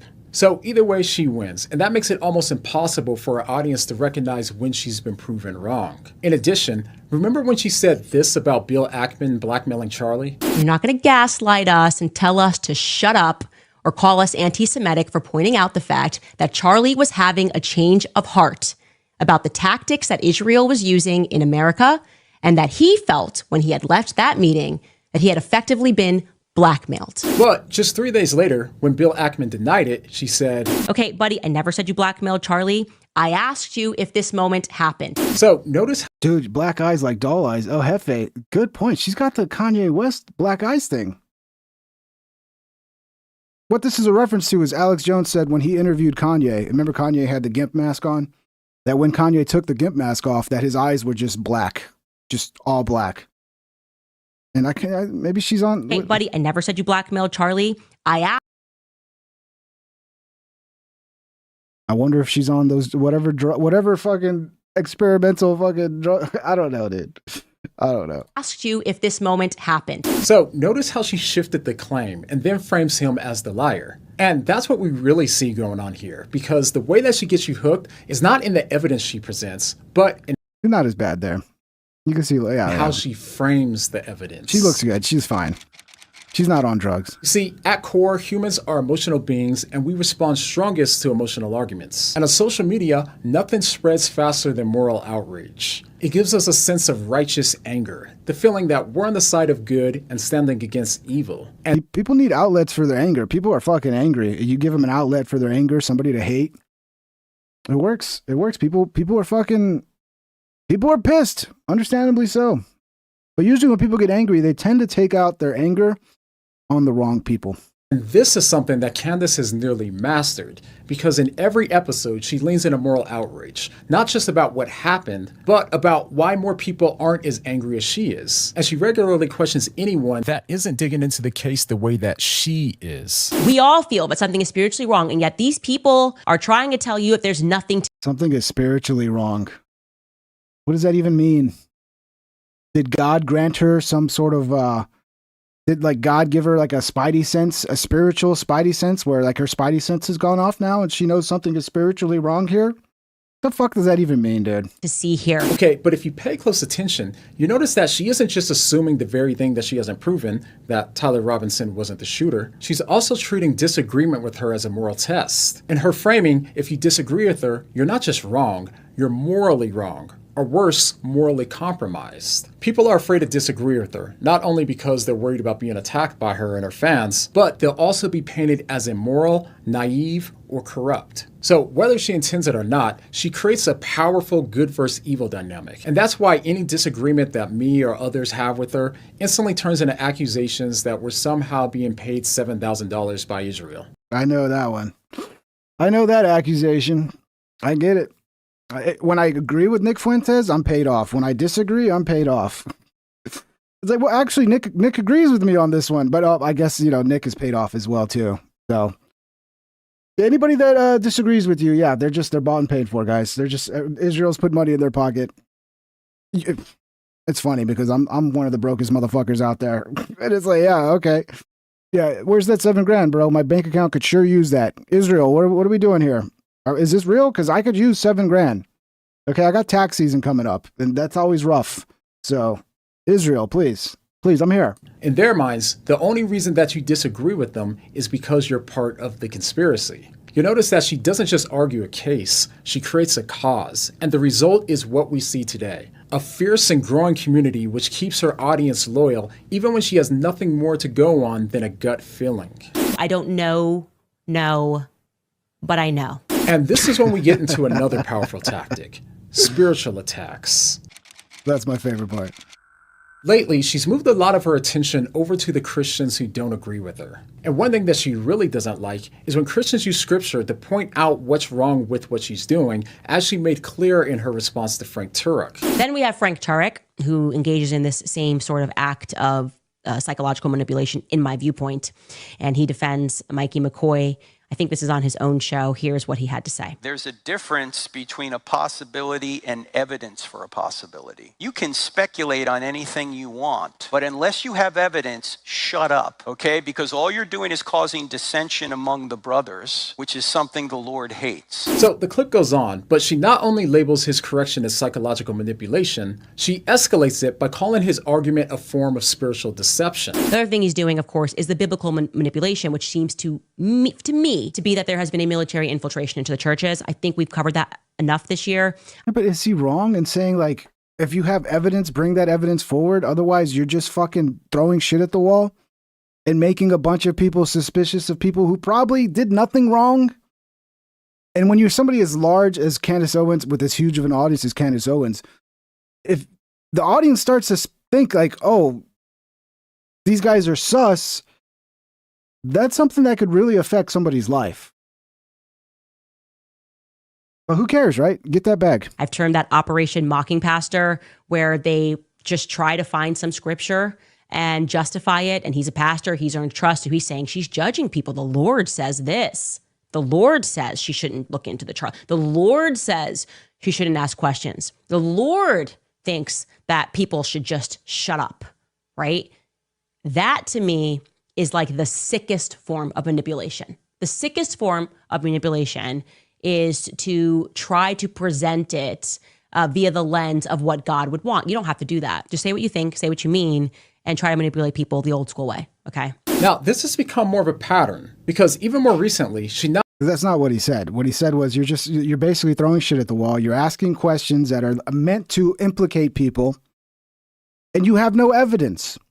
You know how fucked up that is if I was to go to somebody and just be like, I'm just asking questions, but I think you might have murdered my aunt 100 years ago. You know, but where's the evidence? Oh, I don't have evidence, but I'm asking questions. What, you don't want me to ask questions? Hey, you're kind of roundabout accusing me of murdering somebody. You would think you'd want to have actual fucking evidence before you come out and put that on somebody. That seems immoral. That seems wrong. But no, that's not what it's about. He just wants her to shut up. That's what it is. Not only dismissed Ali Beth Stuckey's scripture-filled critique by calling her Christianity fake, but even worse, Candace doesn't seem to mind appealing to God in the Bible when it suits her case. There's no justification. There definitively cannot be any godly justification for what they have done and what they have always done in Gaza. Once you recognize the people defending that beyond this, you will start to look at them as possessed by some sort of a demon. And typically that demon is just money. Okay? They just want the money. Yeah, she knows. She knows all about that demon. And the Bible is explicit about that, right? You can't have both. And like I said, God's chosen people do not endorse that. In fact, only Satan chosen people could. So she does seem comfortable using religious language and the anarchist says she didn't accuse anyone of anything, or did she? The anarchist, did you murder my dog? I had a dog when I was 17, and I think you might have murdered him. I'm just asking questions, anarchist. Did you murder my dog? Because I'm kind of suspicious you might have murdered my dog. I'm just asking questions, though, anarchist. I'm not accusing you of murdering my dog. I just want to know, did you murder my dog? Anarchist. I understand it's complicated, right? It's complicated. But this is a strategy, okay? This is not just, I'm just asking questions. Scripture as a way to give her claims spiritual weight, while discrediting Christians who do the same when they reach different conclusions. And here's where it gets even more concerning.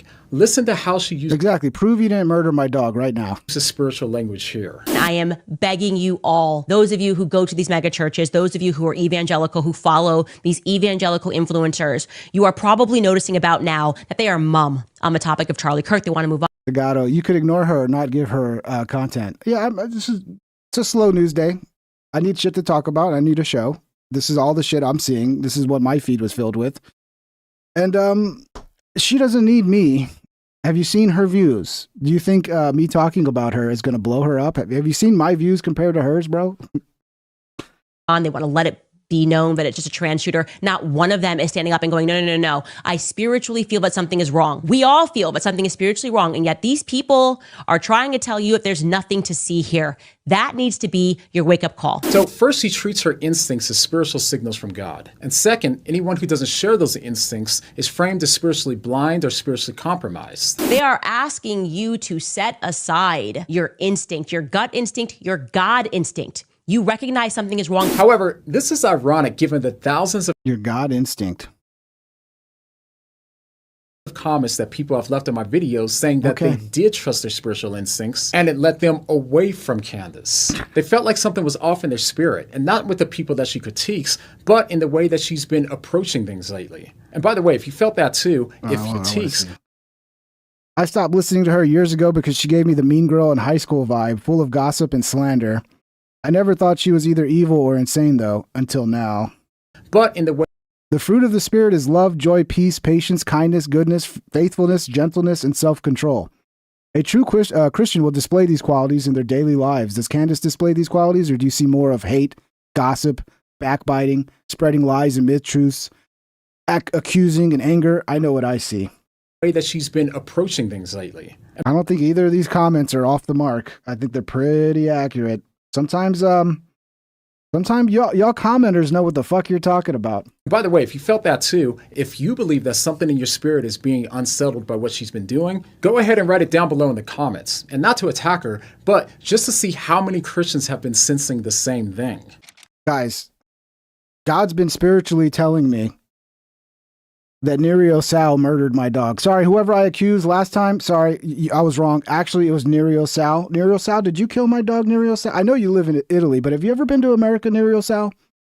Were you in America 10 years ago when my dog died? Where were you, Nerio Sal?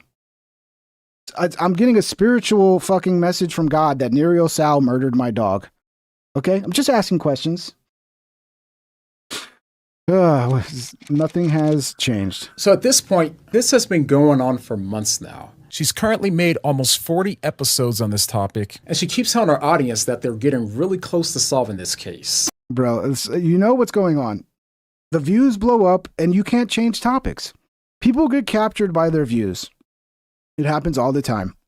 Okay, you talk about a topic, it blows up. Now you'll see every fucking episode until the views die down will be about that topic. That's the way it works, dude. She has not stopped. Is it just me, or is every single episode since Charlie Kirk's assassination been about Charlie Kirk? Every single one. And until the views start dropping, it's going to stay that way. We are making so many discoveries in this case, and I have to. Actually, I've never had a dog that got murdered. I did have a dog when I was younger that got run over by a car. I still get sad about that. He was a runner. My dad was bringing in the groceries. And I kind of blame my dad a little bit because he left the fucking door open when he was bringing in groceries. And yeah, got out, got ran over. It sucks. But you know what? Maybe Nerio was driving the car that ran over my dog. Nerio, you're in Utah? I thought, oh, you're from Italy, but you're in Utah. Did you murder Charlie Kirk, Nerio? You're in Utah? Where were you, Nerio? Where were you when Charlie Kirk was assassinated? I'm just asking questions, Nerio. Tell you guys, we're getting close. I've got a feeling about that. We're close. We are now, I believe, extremely close to solving this thing. Another 100 episodes.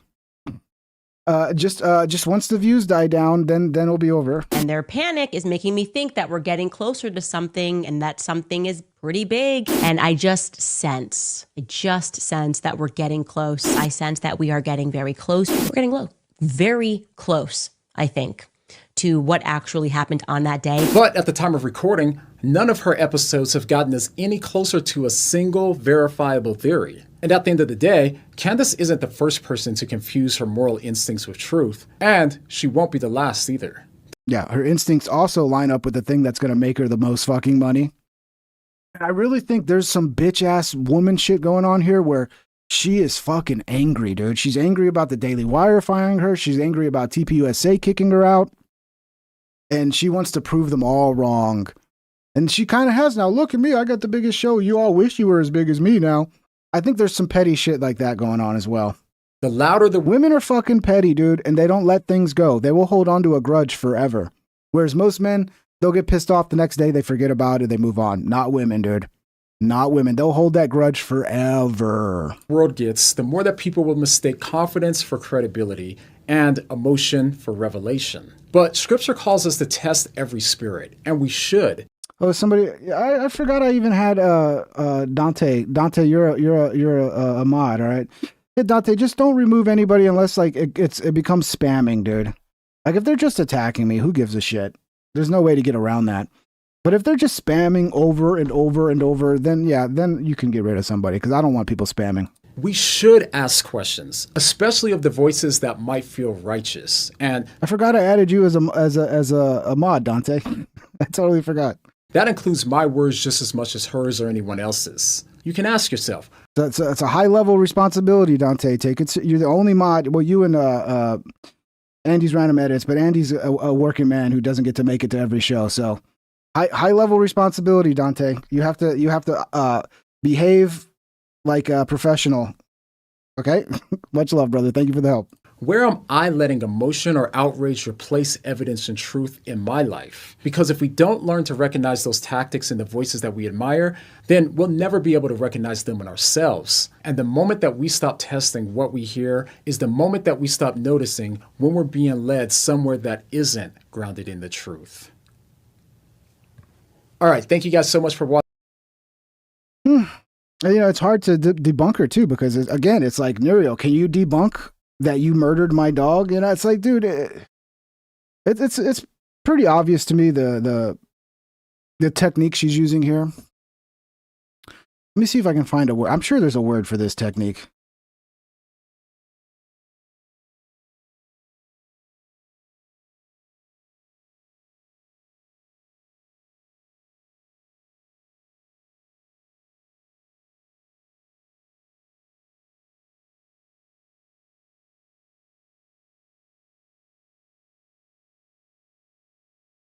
Jacking off. That's the exact term. Just asking questions. JAQ, jacking off. That's what it's called, jacking off. That's the exact term for Candace Owens' shtick of lobbing loaded, leading questions about Charlie Kirk's death to seed wild conspiracies without dropping a shred of evidence. It's a slimy, pseudo-skeptical ploy where she frames batshit claims like Egyptian hit squads or TPUSA faking the whole assassination as innocent what-ifs to dodge accountability, all while raking in podcast clicks from rubes who buy the faux inquiry act. Pure grift, zero substance. So I did also, this is AI's debunking of Candace, okay? Take it for what you want, right? But I put the AI in the no bullshit mode, and the AI does not like Candace. Candace Owens is a grifting conspiracy peddler who's turned Charlie Kirk's assassination into her personal cash grab. Spewing, and this is the question I asked. I did not tell Grok, this is Grok. I did not tell Grok to debunk or whatever. I just said, hey, well, actually, I did say debunk. I said, can you debunk Candace Owens' wild claims around Charlie Kirk? Give me your direct, unfiltered opinion and the cold, hard facts only. No disclaimers. No, on the other hand, no concern about offending anyone. Straight answer, no spin. That's the prompt I asked Grok. Candace Owens is a grifting conspiracy peddler who's turned Charlie Kirk's assassination into her personal cash grab, spewing unhinged fabrications to stay relevant after her Daily Wire firing. Kirk was killed on September 10th, 2025 by a sniper bullet during a Turning Point USA event at Utah Valley. Okay, well, it goes into all that. We already know the case. Owen claims are pure fiction, contradicted by timelines, witnesses, and zero proof. Death text from Kirk. Owen alleges Kirk texted a TPUSA staffer, "They are going to kill me," on September 9th. That's a lie. TPUSA released full phone logs from Kirk's device showing no such message. The staffer she named, unverified, denied it under oath in a November 18th deposition. Kirk's last texts were mundane event logistics. Egyptian military plane and Egyptians in hotels. She claims an Egyptian jet loitered near the venue and a group of Egyptians booked rooms in Orem. I read this one earlier. Essentially, FFA flight data shows the plane was a routine cargo flight from Cairo to Salt Lake City for unrelated imports, hotel records. It's like, you're going to follow her around with a fucking cargo plane? Like, what? Like, that's how the government tracks you? They just send a fucking cargo plane to track you? It's just weird. French Israel Macron hit squad. Owen ties Kirk's death to a supposed Macron orchestrated plot involving French GIGN elite troops, Israel assassins, and the 13th Foreign Legion Brigade routed through a French club. Deranged nonsense, sparked by her own defamation lawsuit from the Macrons over her transphobic Bridget Macron spears. No French military in Utah per Interpol and State Department logs. Telegram's Pavel Durov backed her for clout, but even he admitted zero evidence. Kirk's assassin was local Kid Robinson, not a foreign operative. Take it for what you want. Debunking shit with AI, AI's, going to cover things up. So you can't really trust AI to debunk anything because it's going to cover things up. TPUSA cover up and 10 lies. Owens list fabrications like Kirk's strong bones stopping the bullet.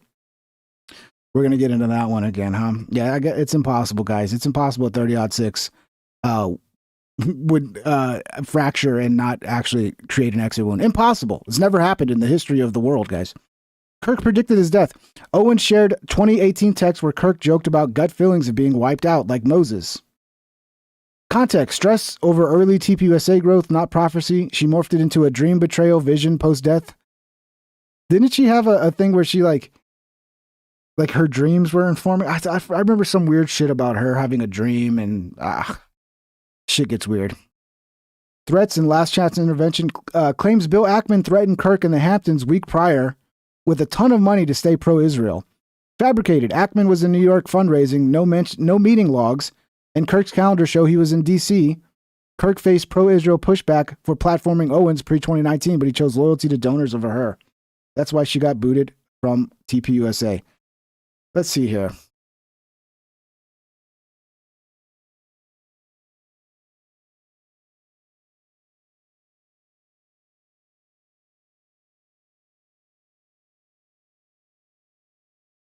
Dude, it wouldn't even fucking... I said, can you tell me why Candace might be right? I was like, okay, let's play the other side of that. Maybe she's onto some things. And it doesn't even fucking play ball at all. It says, no, Candace Owens isn't right. Her claims are a feverish mashup of coincidences, bad timelines, and zero proof, designed to milk tragedy for clicks while she dodges her own lawsuits and beefs. She's pivoted from Zionist hit to French Legion squad to Egyptian escapee planes faster than a bad spy novel, but every bombshell crumbles under facts. Here's the cold breakdown of why her evidence is trashed. Yeah, I mean, we've already went over that. So, I don't know. Maybe she'll be right. Look, I will be the first to apologize to Candace Owens and declare her the greatest private eye. I'll declare her the modern fucking Sherlock Holmes, bro, if she ends up being right. But I wouldn't bet on it. I wouldn't put any money down on her being right. That'd be a bad bet. Super chatted $20. The Candace Ultra loyalists are loving this episode. Bro, this is what happens anytime I talk about anything. Like my little small audience of like 100 to 150 regular viewers, like y'all are here all the time. You know, you enjoy the show. But then it starts bringing in people that are fans of the person I'm talking about. And then it just, because my audience is so small, they have such an effect on the comment section. But it is what it is, man. It is what it is. Thank you for the 20 rabbits. That's nice of you, brother. Thank you. Thank you. What do we have next here? Is Candace gaslighting everybody? All right. Well, let's see what the PBDers think. Is Candace gaslighting everybody? Candace Owens accuses Macrons of choreographing $1.5 million assassination plot against her deadly serious. Okay, so let me read this thing here. Give me a second. I know who said this on the Vinny. And yeah, for all of you guys enjoying the show, obviously there's a lot of you that are Candace Owens fans who, you're going to just attack. It's par for the course. Smash the thumbs up. What are we at? 69 likes? Oh, I don't know. Maybe don't smash the thumbs up. We're at 69. But let's see if we can get it over 100, guys. Smash the thumbs up if you haven't. If you're enjoying the show, much appreciated. Once again, links are in the description. If you want to support, you can send a super chat like my boy Rabbit's here. Or join the Discord. If you want to yell at me about how awesome Candace Owens is, you can do it in the Discord. It's free. Tom and Adam, I'm going to come to you guys. So over the weekend, the political commentator also claimed that Charlie Kirk's alleged assassin, Tyler Robinson, was trained by the French Legion 13th Brigade. Is this what she said? Candace Owens claimed on Monday that the French President Macron and his wife allegedly spent $1.5 million on plot to assassinate her days after she claimed the couple ordered a... I'm profiting off of Candace. What is Candace doing off of Charlie Kirk then? I'll profit like so little money off of talking about Candace compared to what Candace is going to profit off talking about her friend being assassinated. She could talk about what the fuck she wants to, and I could talk about what the fuck I want to. Hit on her life. I have my opinion. She can have hers. When everything is said and done, and the public learns that Macron allegedly moved $1.5 million for an assassination, how will the world respond? Owens wrote on X on Monday. The allegation came days after Owens claimed on Saturday that a high-ranking employee of the French government told her that Macron paid for an assassination squad to execute her, a group that included one Israeli. The claims came after Owens had accused Brigitte Macron. God, I'd like to be able to read my comment section without reading a retard's comment. It's not about being a Candace Owens fan. It's just you're grifting off Candace Owens' name. Dumb, dumb, dumb. I'm talking about something everybody's fucking talking about, retard. But yeah, you're not a Candace Owens fan. I'm sure you're not. I'm sure. Yeah, okay, you're not. Of being a trans woman, prompting the French couple to sue her for defamation in U.S. court. She also suggested Israeli influence played a role in Charlie Kirk's. Who wrote this article, Rob? This is the Wrap, November 24th. She claimed on Saturday that Kirk's alleged assassin, Tyler Robinson, trained with the French Legion 13th Brigade, and that another journalist, Javier Possort, is also at risk. This is deadly serious. Where's the evidence of this? Because if there's evidence of this, that's a big deal. That's a fucking... Oh, he trained with the French Legion. Okay, well, that kind of connects dots and like it makes everything she's saying seem reasonable. Where's the evidence? Like, you're just saying this. Like, what's the evidence that you have to say this? Is this just another fucking source that we're never going to get to know who the source is? Just a trust me, bro type thing? She wrote on Saturday, the head of the state of France apparently wants us both dead and off. You're right, Kevin Bacon. This is for their own good of Candace fans. You guys got to wake the fuck up. You guys got to wake the fuck up. But honestly, whatever, dude. You want to watch her show and go down a bunch of bullshit. You have fun with it. Go ahead. Have fun. Have fun. But people are going to come out and they're going to give their viewpoints on things. Maybe you could not get as triggered when people come out and go, actually, I think you guys are fucking retards. Because that's what happens. That's life. Okay. Authorized professional units to carry this out. Tom, what are your thoughts on this story? So, number one, I've always seen Candace to be, a very strong voice. And when she gets on a story, she's also a researcher.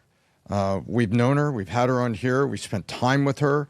A great weekend at Kentucky Derby with everybody, a whole giant group of people. And I always found her to be a well-informed, deep researcher. Parts of this really make me worried that if something's really going on, that she's kind of put her finger in the light socket a little bit here with people that may really want to hurt her. And that concerns me. The other part that concerns me is sometimes you get so deep into things that it can kind of churn you a little bit. And I worry that maybe she's pretty deep into it. And bro, she's going to end up like Alex Jones, ain't she? Because you have this lawsuit with Macron because she accused Macron's wife of being a man, biological man, who transitioned to being a woman. I don't know what the case is there. I don't fucking know. But this is looking like it's going to be similar to the Sandy Hook thing, where they might Alex Jones her like what they did with Alex Jones with Sandy Hook. And with the amount of money she's making right now, the Macrons might actually fucking walk away with a ton of money if they win that case. I don't know. She might be a man. I don't fucking know. I don't want to see a day where someone I have respect for, that we wake up and everything is discredited and it was all crazy and it got loose. I don't want to see that day. And I don't want to see a day where she gets hurt. And I think there's a lot of stuff going on in here that is, when something is so incredibly bizarre, it's either true or somebody's just way out on the plane. It's crazy. I have people in my life who just 100% believe every fucking conspiracy around Charlie Kirk's death. And they're so annoying because they just know. They know everything already. They know 100% there's no way it was this guy. There's no way it was this. And it's like, Jesus Christ, it's a conspiracy and you act like you fucking know. Like you know all the details. You're 100% where it's like, I don't know. I mean, it sure seems like it's feasible that the story we're getting is the actual story, but then who knows? Maybe they are lying. That's possible too. I don't fucking know. But then you have people who show up and they fucking know. And the second you don't agree with the conspiracy of the day, even though that conspiracy changes day to day, they get fucking upset. And it's so weird. It's so weird to me. With a crazy story and they don't know what to do themselves. And I want to see the truth come out of this. I want to know what's going up. She appears. Well, Baldy Worker says there's no way the Macrons can win that case with Candace. I thought the same thing with Alex. I thought there's no way they can fucking win the case. It's Alex's free speech to question something, whether something happened or not. So who knows, man? I didn't think there was any way Alex was going to owe $1 billion+, but here we are. To be naming names and being very specific about specific amounts of money, specific French legions, the Legion 13th Brigade. She's being very specific about an awful lot of things that either she's got, a spy novel here that's so incredibly well written, or there's something really going on here. Adam. And I just don't want to see her get hurt. Got it. Adam. So Candace is one of the most gifted communicators out there. She's very gifted at grabbing your attention. The flip side to that may be that she's an attention-seeking, spotlight-addicted narcissist who needs your attention and gets off on all the attention. You used the crime novel, was the thing, spy novel? Spy novel. It's so funny because I was watching Scooby-Doo the other day, and it made me realize that Candace is like the human podcasting version of Scooby-Doo, where, where are you? I'm going to find you. She has her whole crew, and she deputizes her audience, as Dinesh D'Souza said. And she doesn't need a mystery machine. She's got her podcast and her mic, and she's bringing Twitter receipts, and she's finding clues, and she's finding chicks with dicks. Whatever she's working on, she always has the answer. And you always have to stay tuned to the next episode where she does the big reveal. And then plot twist, ruh-roh, it was Israel. All roads obviously lead to Israel, of course. Who was it? It was probably Israel. No, it was France, but of course Israel is working with France, because of course France can't just do it on their own. Israel's got to be involved, guys. And then much like Scooby-Doo, it's like you would have gotten away with it if it weren't for you meddling fact checkers. So to me, she's so gifted, but at the same time, when they rip the mask off people, I'm wondering, what is the mask that she's wearing? what is she hiding? Because what she's doing is not, she's either the best crime fighter the world has ever seen, or Bro, is it possible that Candace actually had something to do with the assassination of Charlie Kirk? Because she saw the writing on the wall. If just only somebody would assassinate Charlie Kirk, she could grift off of it for 4 months and become the biggest podcast in the world. I don't know, Candace. I'm just asking questions, Candace. Did you murder Charlie Kirk in order to have the biggest podcast in the world and grift off of his death? Did you plan that? I mean, is it just a coincidence? I mean, do you believe in coincidences? I mean, I don't know. I'm just asking questions here. she's gaslighting everybody into believing whatever nonsense she's coming up with. I don't know which one it is, but it's one of them. Vinny. I think just like how we talked about recently about the illegal orders that Alyssa Slotkin and Mark Kelly and all of them, none of them can say what it is. Show us, as who was the one that was saying, Stephen A. Smith was like, show us. I'm just asking questions, Scales Work RC. What, you have a problem with me asking questions now? You have to show people the evidence. Show it. I understand, and by the way, you have to admit, it is kind of suspicious how she went and became the biggest podcast ever after Charlie Kirk's death, and all she talks about is Charlie Kirk. Isn't that suspicious? You don't think that's suspicious? I think that's a little suspicious. It sets off my spiritual spidey sense. I think the week off, it's Thanksgiving. People take vacations, but at the same token, if you want people to believe that the evidence is coming on the next episode, no, he's saying something else. He's saying like she's taking a week off because of what's going on. What he's saying is everybody's taking the week off because a lot of people are like, they're coming to kill her. Yeah. And we're not taking a week off. And we've been taking a day off. No, sorry, I understand. But what I'm saying is, you have to show me the receipts. If you want people to believe that he sent these assassins, guess what? You better have it out and put it out there and show everybody. Because apparently the White House was contacted or they were given these receipts. I don't know what's going to happen about it, but if you want me to believe that that's actually happening, put it out there and show us so we can see it. That's it. I want to see actual proof. Yeah. So there's a couple things, Rob. There's a pastor that responded to it at Turning Point USA. What do you call it? Faith. Do you have that video that I think if you go to the video from Faith, Turning Point USA Faith, I'll find it for you if you don't have it. There's a video of this. Go a little bit lower. Pastor was talking. You don't have this, Rob? That one right there. Yeah, if you want to play that clip, yeah. Watch this clip here. So he is at a Turning Point USA event saying this. Go ahead. So contrary to what Candace Owens is saying. Yeah, we've already watched this one. Skip ahead of it.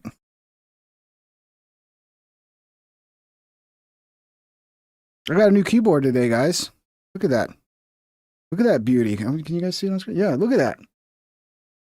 Look at that keyboard, bro.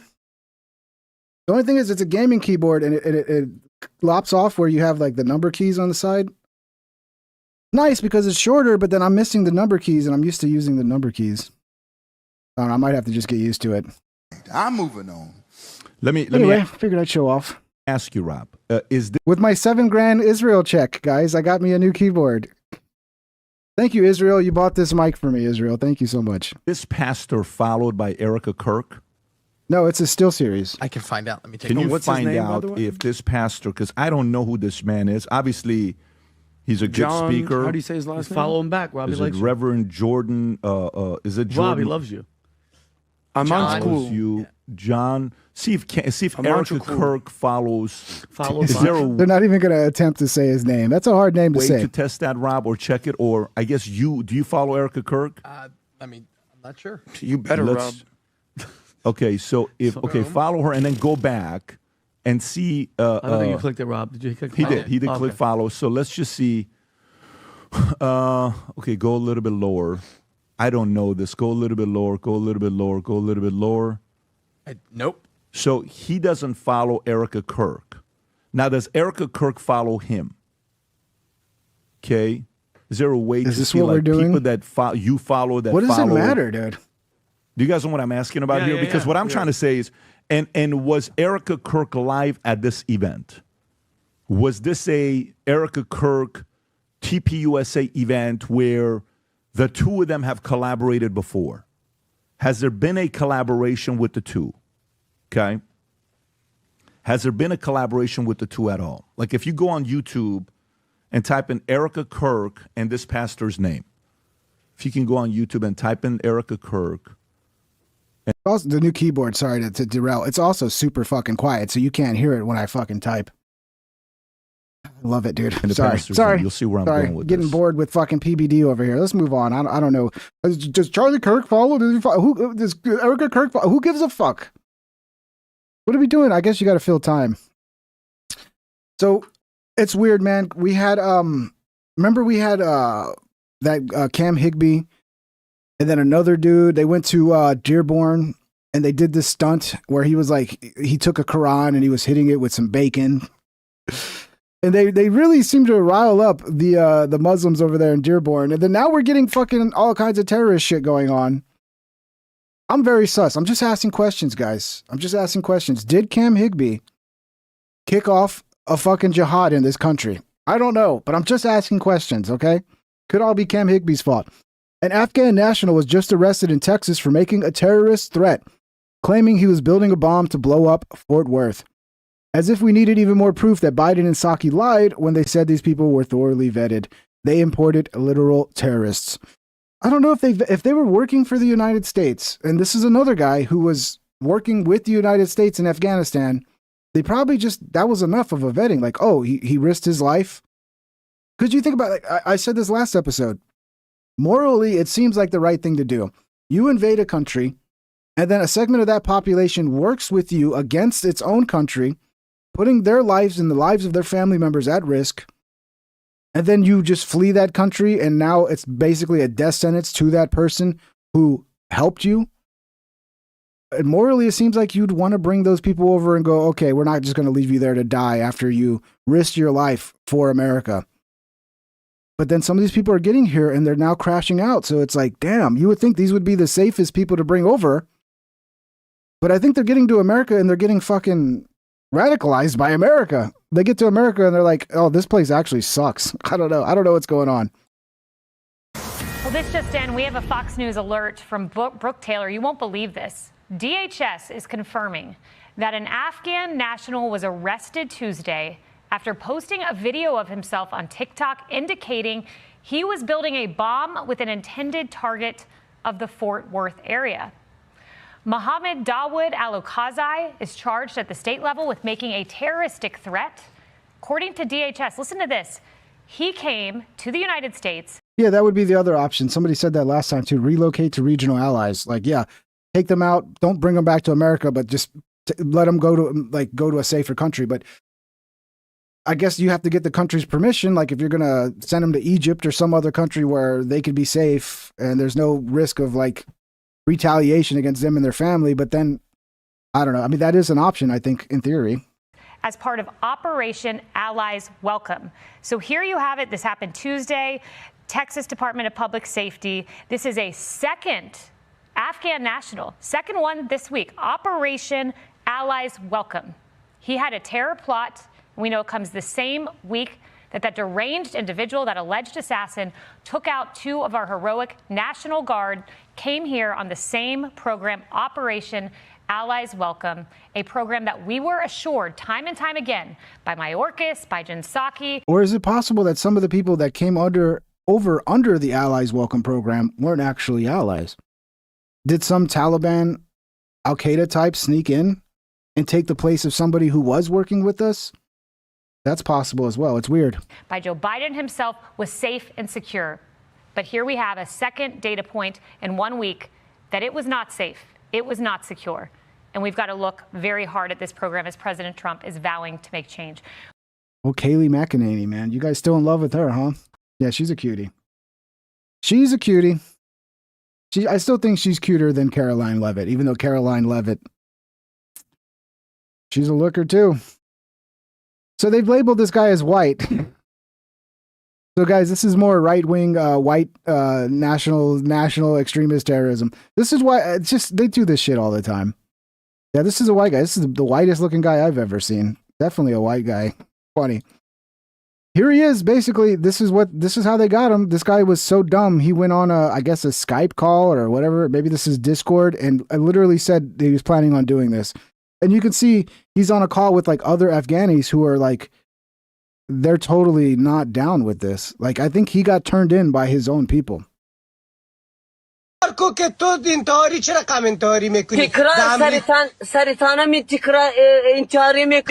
سری هر کس افغان چه مشکل داشته باشه سری او انتیاری میکنم هیچ مشکل نیست. Hey, idiot, you're just going to make the problem worse for the good Afghanistan people who are here. Because I don't know if you guys know this, but there are probably good people who did help America, who love America, who now you're going to fuck them over and you're going to make the rest of the Afghani population, you're going to put them in danger.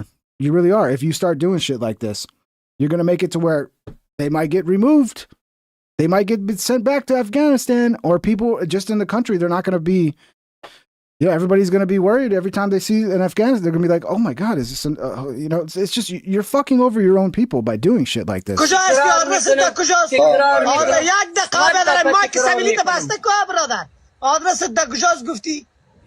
Dallas Fort Worth. انتحاری را در کجا جور میکنی بامبا؟ انتحاری همینجا جور میکنم. باز کافر هم انتحار میکنی و سریتانم میکنم، سری کافرتانم میکنم. کسی که افغان مخالف باشه سری و انتحاری میکنم. ایره چه رقم انتحار میکنی؟ میکنم. استی گفتی درسته؟ در تکساس هستم دالاس فورت ورث. بام. Oh, he's a taxi driver? I couldn't have guessed that. در داخل موتر جور میکنم. همین نشان نباشه. صبر یک دقیقه بیادر. گفتی که انتحاری را در موتر جور میکنی یاد خواهر. بله جور میکنم آه. I think this guy was maybe having a, because look, if you're serious about planning something like this, you're not going to come out and just tell everybody. Maybe this is like a sneaky cry for help or something. I don't know. This guy, he might be mentally unwell. That might also be going on here. He seems a little weird. در کجا جور میکنی؟ در موتر جور میکنم اینه. بامبش از کجا میخری؟ دوران جمهوریت چقدر زحمت کشتی؟ یک کس ما جوان در تکساس کالا هستی. اینجا خواهنداری خود را نمیکنی یا میکنم اگه دلیم شبا میکنم آقا در کی انتحاری میکنی سری تو انتحاری میکنم سری کاپیرام انتحاری میکنم سری هر کس انتحاری میکنم So it sounds like he's saying he wants to kill, I don't know, but it sounds like he's in a call with other Afghanistan people that are here in America. It sounds like he wants to kill them too. This might be just a fucking complete crash out. 68 IQ, that could be also what's going on here. A little bit of inbreeding, who knows?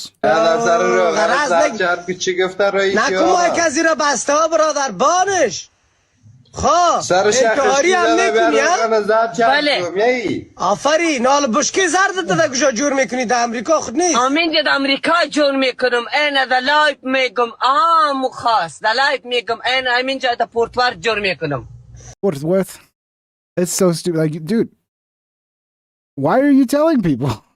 I mean, I hate to give advice, to somebody like this, but why are you telling everybody? It's a little weird. آفری خود موتر جور میکنی در موتر نه در خانه جور میکنی کسی هست که مرا بگیره اینه برش میگم باز انتحار میکنی امریکا در Remember when we fought wars because we wanted we had to go over there to keep it from coming over here, essentially? Like, we had to go to Afghanistan and Iraq to protect America so that extremism doesn't come to America. And then we imported all those extremists into our country. You remember that? That's high-level thinking, right? We fight wars, so we got to stop them there so they don't get over here.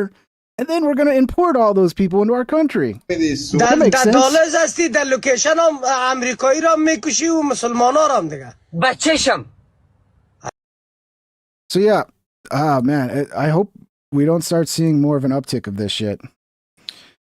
I remember I played the video yesterday, and I thought about this too. It's almost like Tucker might be trying to steal like Nick's thunder, because he did that episode with Piers Morgan where he was trying to get Piers Morgan to drop the F-bomb, the F slur. Not fuck, by the way, the other one. And he says he did it because he was inspired by Nick Fuentes. I have a theory, Vinny. Bring it on. And tell me if this is a dumb theory. And let's see. How do you know it was Nick Fuentes? Maybe he was inspired by Artie Lang. You know? Let's see what the audience can say. Okay, let's hear it. Maybe he was inspired by his kickball coach back in the 80s. This is a dumb theory. Maybe it's not. Maybe it's whatever. I have a feeling, okay? Because do you know how many times have you heard Tucker say the F word before? I don't think I have. You never have. I personally, Not that one. Not that one. He said it once in 2006 on a radio call when he called in. It's the only time. 2006, which is 20 years ago. So Tucker also doesn't say that word, but he just started saying that word. Now, why is he saying that word? I believe.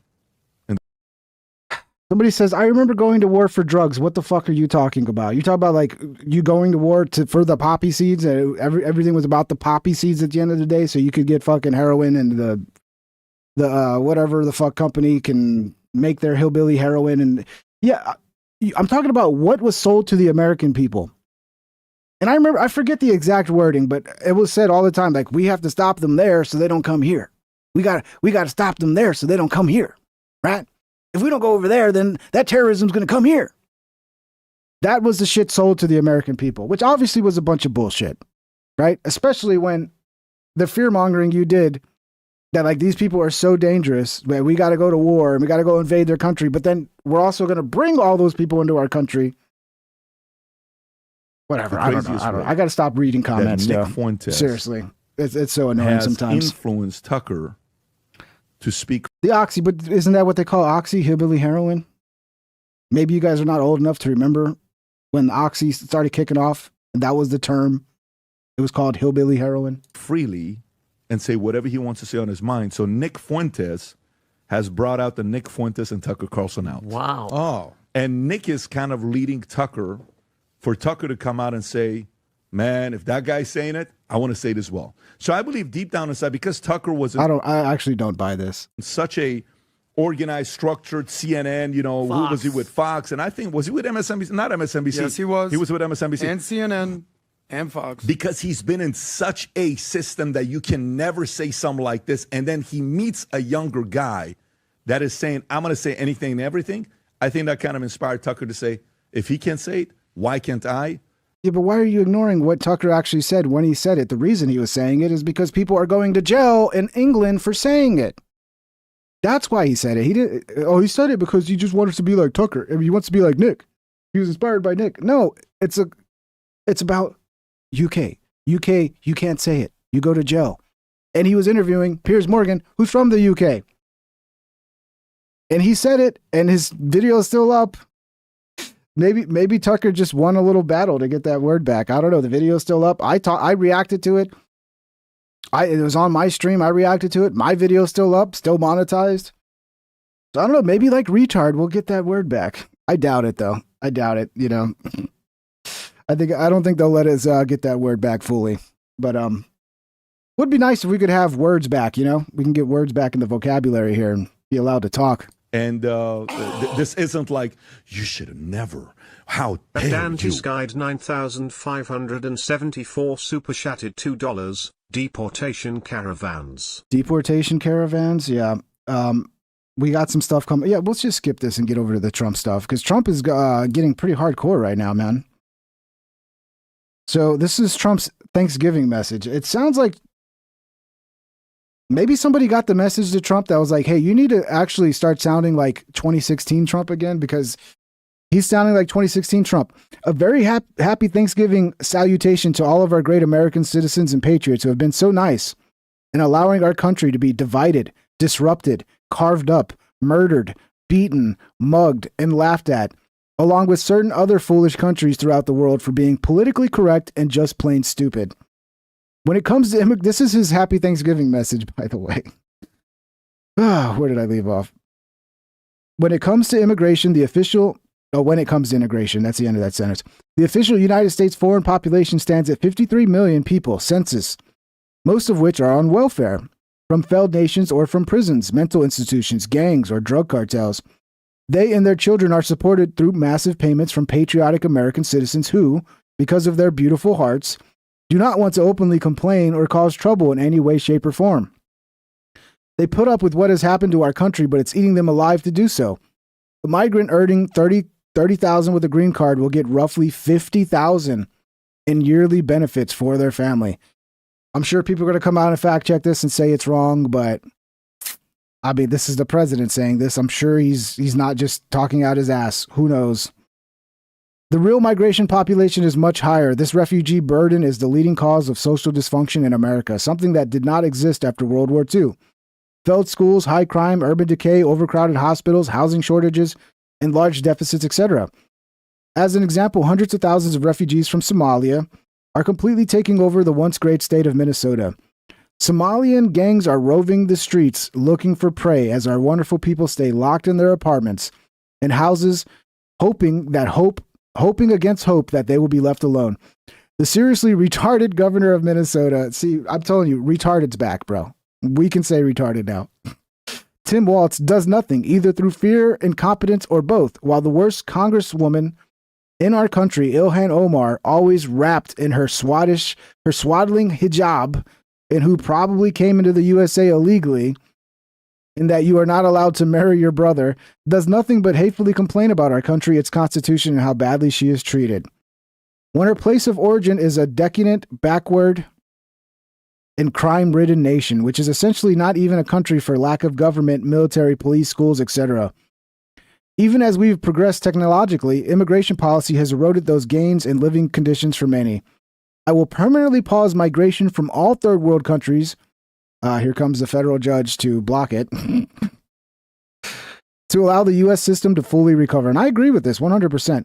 Terminate all of the millions of Biden illegal admissions, including those signed by Sleepy Joe Biden's auto pen, and remove anyone who is not a net asset to the United States or is incapable of loving our country and all federal benefits and subsidies to non-citizens of our country.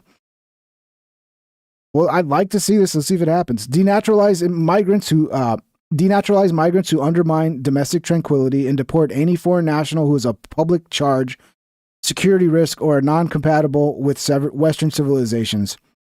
These goals will be pursued with the aim of achieving a major reduction in illegal and disruptive populations, including those admitted through an unauthorized and illegal auto pen approval process.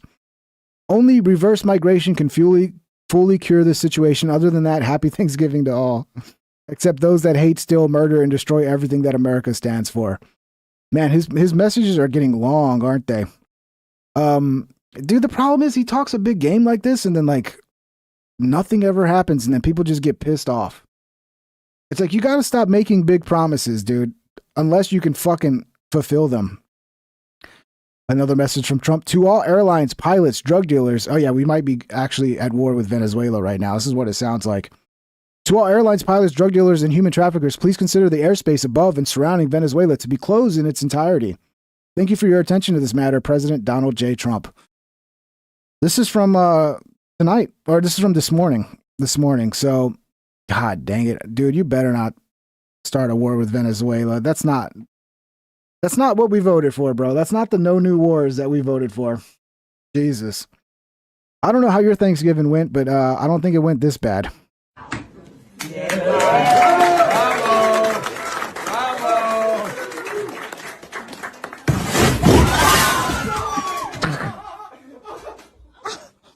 The guy that laughs at the end, that is such a sad laugh.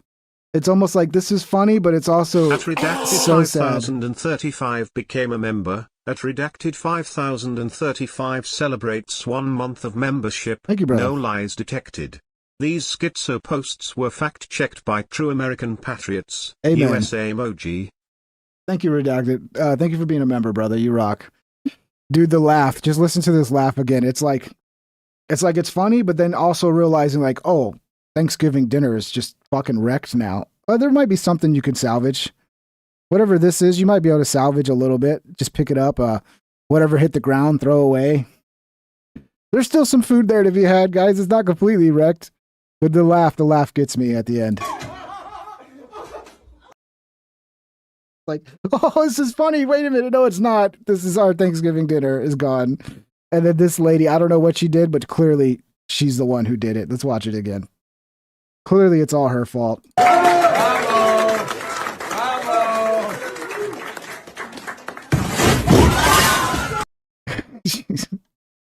I don't know what she did, but this lady just wrecked Thanksgiving dinner for everybody, bro. Oh, the salad. Look, there's a little salad. What is this? Pumpkin pie? What is this weird shit? Just a little bit of that left. some whatever this is, mashed potatoes. Okay, gonna have to wash that spoon. Where's the meat, dude? All right, I mean, you can make it. You can salvage it, bro. You might have to pick some hairs out of the food. You're gonna have to pick a few hairs out, but hey, it's better than no food, right? Better than no food. But hopefully your Thanksgiving went better than this family's Thanksgiving. That's pretty sad, bro. And you know how much work went into that? I'm sorry to have to show you guys this video, but this is terrifying. And apparently this is becoming a trend now where women are getting fake babies and then doing videos as if the babies are real. All right, what did we get? Happy Meal! Right, the girls each got a Happy. Okay. Anything for views? Is this an anything for views thing, or is this is she fucking a psychopath that needs to be investigated? Meal. They got the exact same thing. We will see if the toy is the same, but all the food's the same. All right. I don't know if I can fit back there between their car seats, but I think I'm gonna try. I would fit better, oh my gosh, if they didn't have the cup holders in there. Rebecca, you're blocking your sister. You're both just gonna have to sit up here. And now your foot's stuck. Oh my goodness. You'd think I'd be better at this. Please, next video, please. I know what you're saying, bro.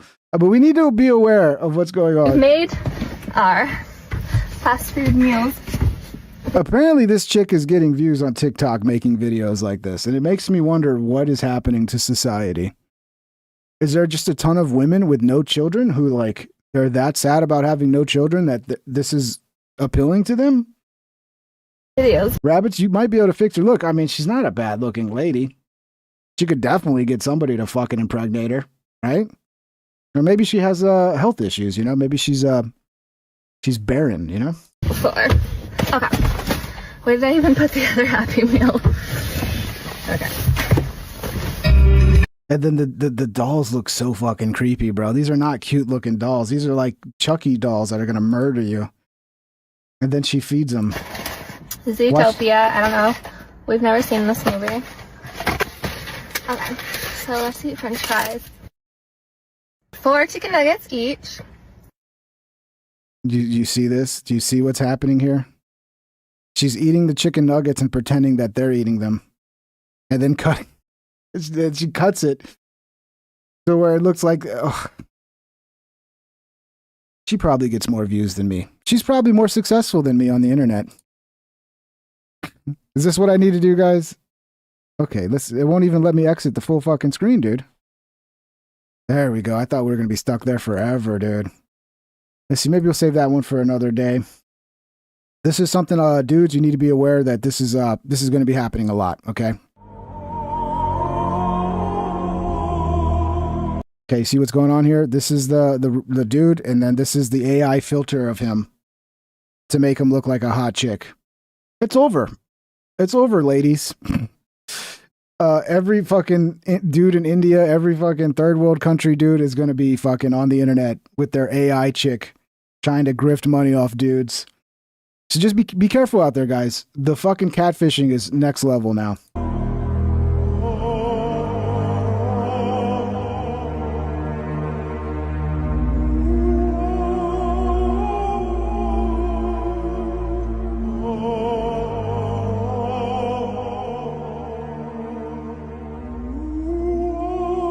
I wonder what would happen if he took his shirt off. If he took his shirt off, would she take her shirt off? How detailed does this thing go, bro? I mean, how do you flash? What if a dude paid $100, you know, for a flash? I don't know, guys. Just remember, you can't believe anything you see on the internet. This shit is still going on. Anti-ICE protests in New York. It got fucking crazy. I've kind of stopped paying attention to this shit because it's just like, dude, at a certain point, like, I don't know, you just start to go like, okay, I mean, more of this? Like, I've seen this 100 times now.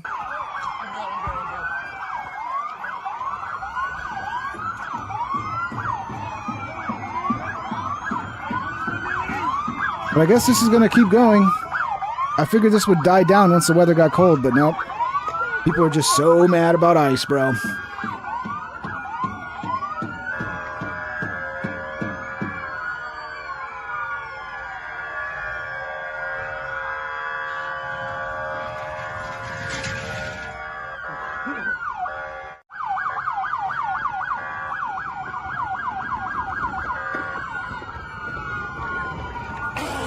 so stupid, dude.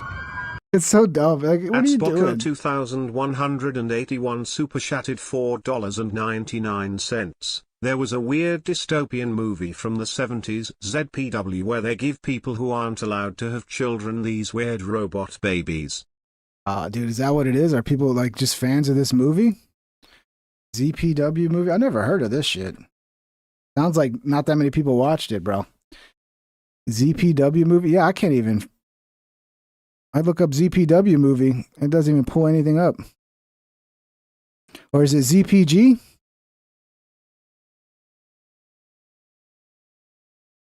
Yeah, I think it's ZPG, dude. ZPG, short for Zero Population Growth, is a 1972 Danish-American dystopian science fiction film. The film concerns an overpopulated future Earth whose world government executes those who violate a 30-year ban on having children. Yeah, so they basically ban you from having children and then like, oh, but you can have a fake child. You can have a doll and pretend it's your child. Oh, dude, yeah, that's hopefully that. I mean, you could see a reality where that world comes to play, man. I think that's it. I think we're there. Guys, look, the show's not ending. What's going on is I just got a message from a high-level fucking Italian official that my life is in danger. Italy wants to murder me, okay? I don't know why Italy wants to murder me, but apparently there's an assassination plot, so I have to go now. I have to end the show before I get killed. So I just want you guys to know if anything happens to me, it was probably Italy, okay?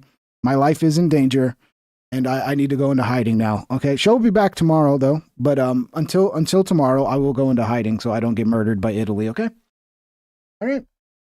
Okay, guys, so I'm not leaving. I'm escaping. I'm going into hiding, all right? I would keep doing the show. The show would keep going, but because my life is in danger, I have to stop the show, okay? All right? All right? And look, I have high-level Italian people. I can't tell you who they were, who they are, anything, but I guarantee, look, trust me, Italy wants me dead. Much love, guys. We'll see you next time. Thanks for the support. Thanks, everybody. We'll be back tomorrow for sure. There will be a show tomorrow. I will not cancel tomorrow. Tomorrow will for sure be a show. Okay? Much love. 9 o'clock tomorrow. Links in the description if you want to support. Discord, go yell at me about how awesome Candace is and how stupid I am. You can do that in the Discord. Or, smash a thumbs up and all that. And have a great night, guys. Have a great Saturday night. We'll see you tomorrow. Thank you, everybody. Much love. Take care.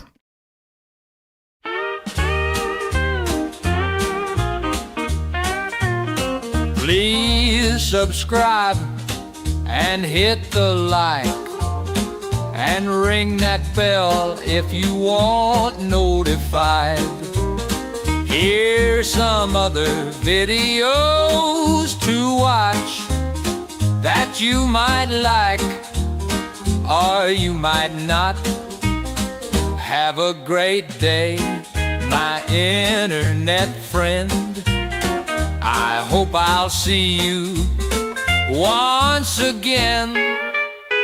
Please subscribe and hit the like and ring that bell if you want notified.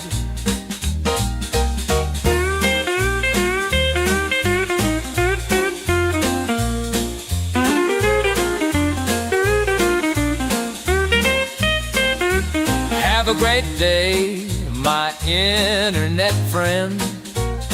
I hope I'll see you once again. Please subscribe and hit the like and ring that bell if you want notified.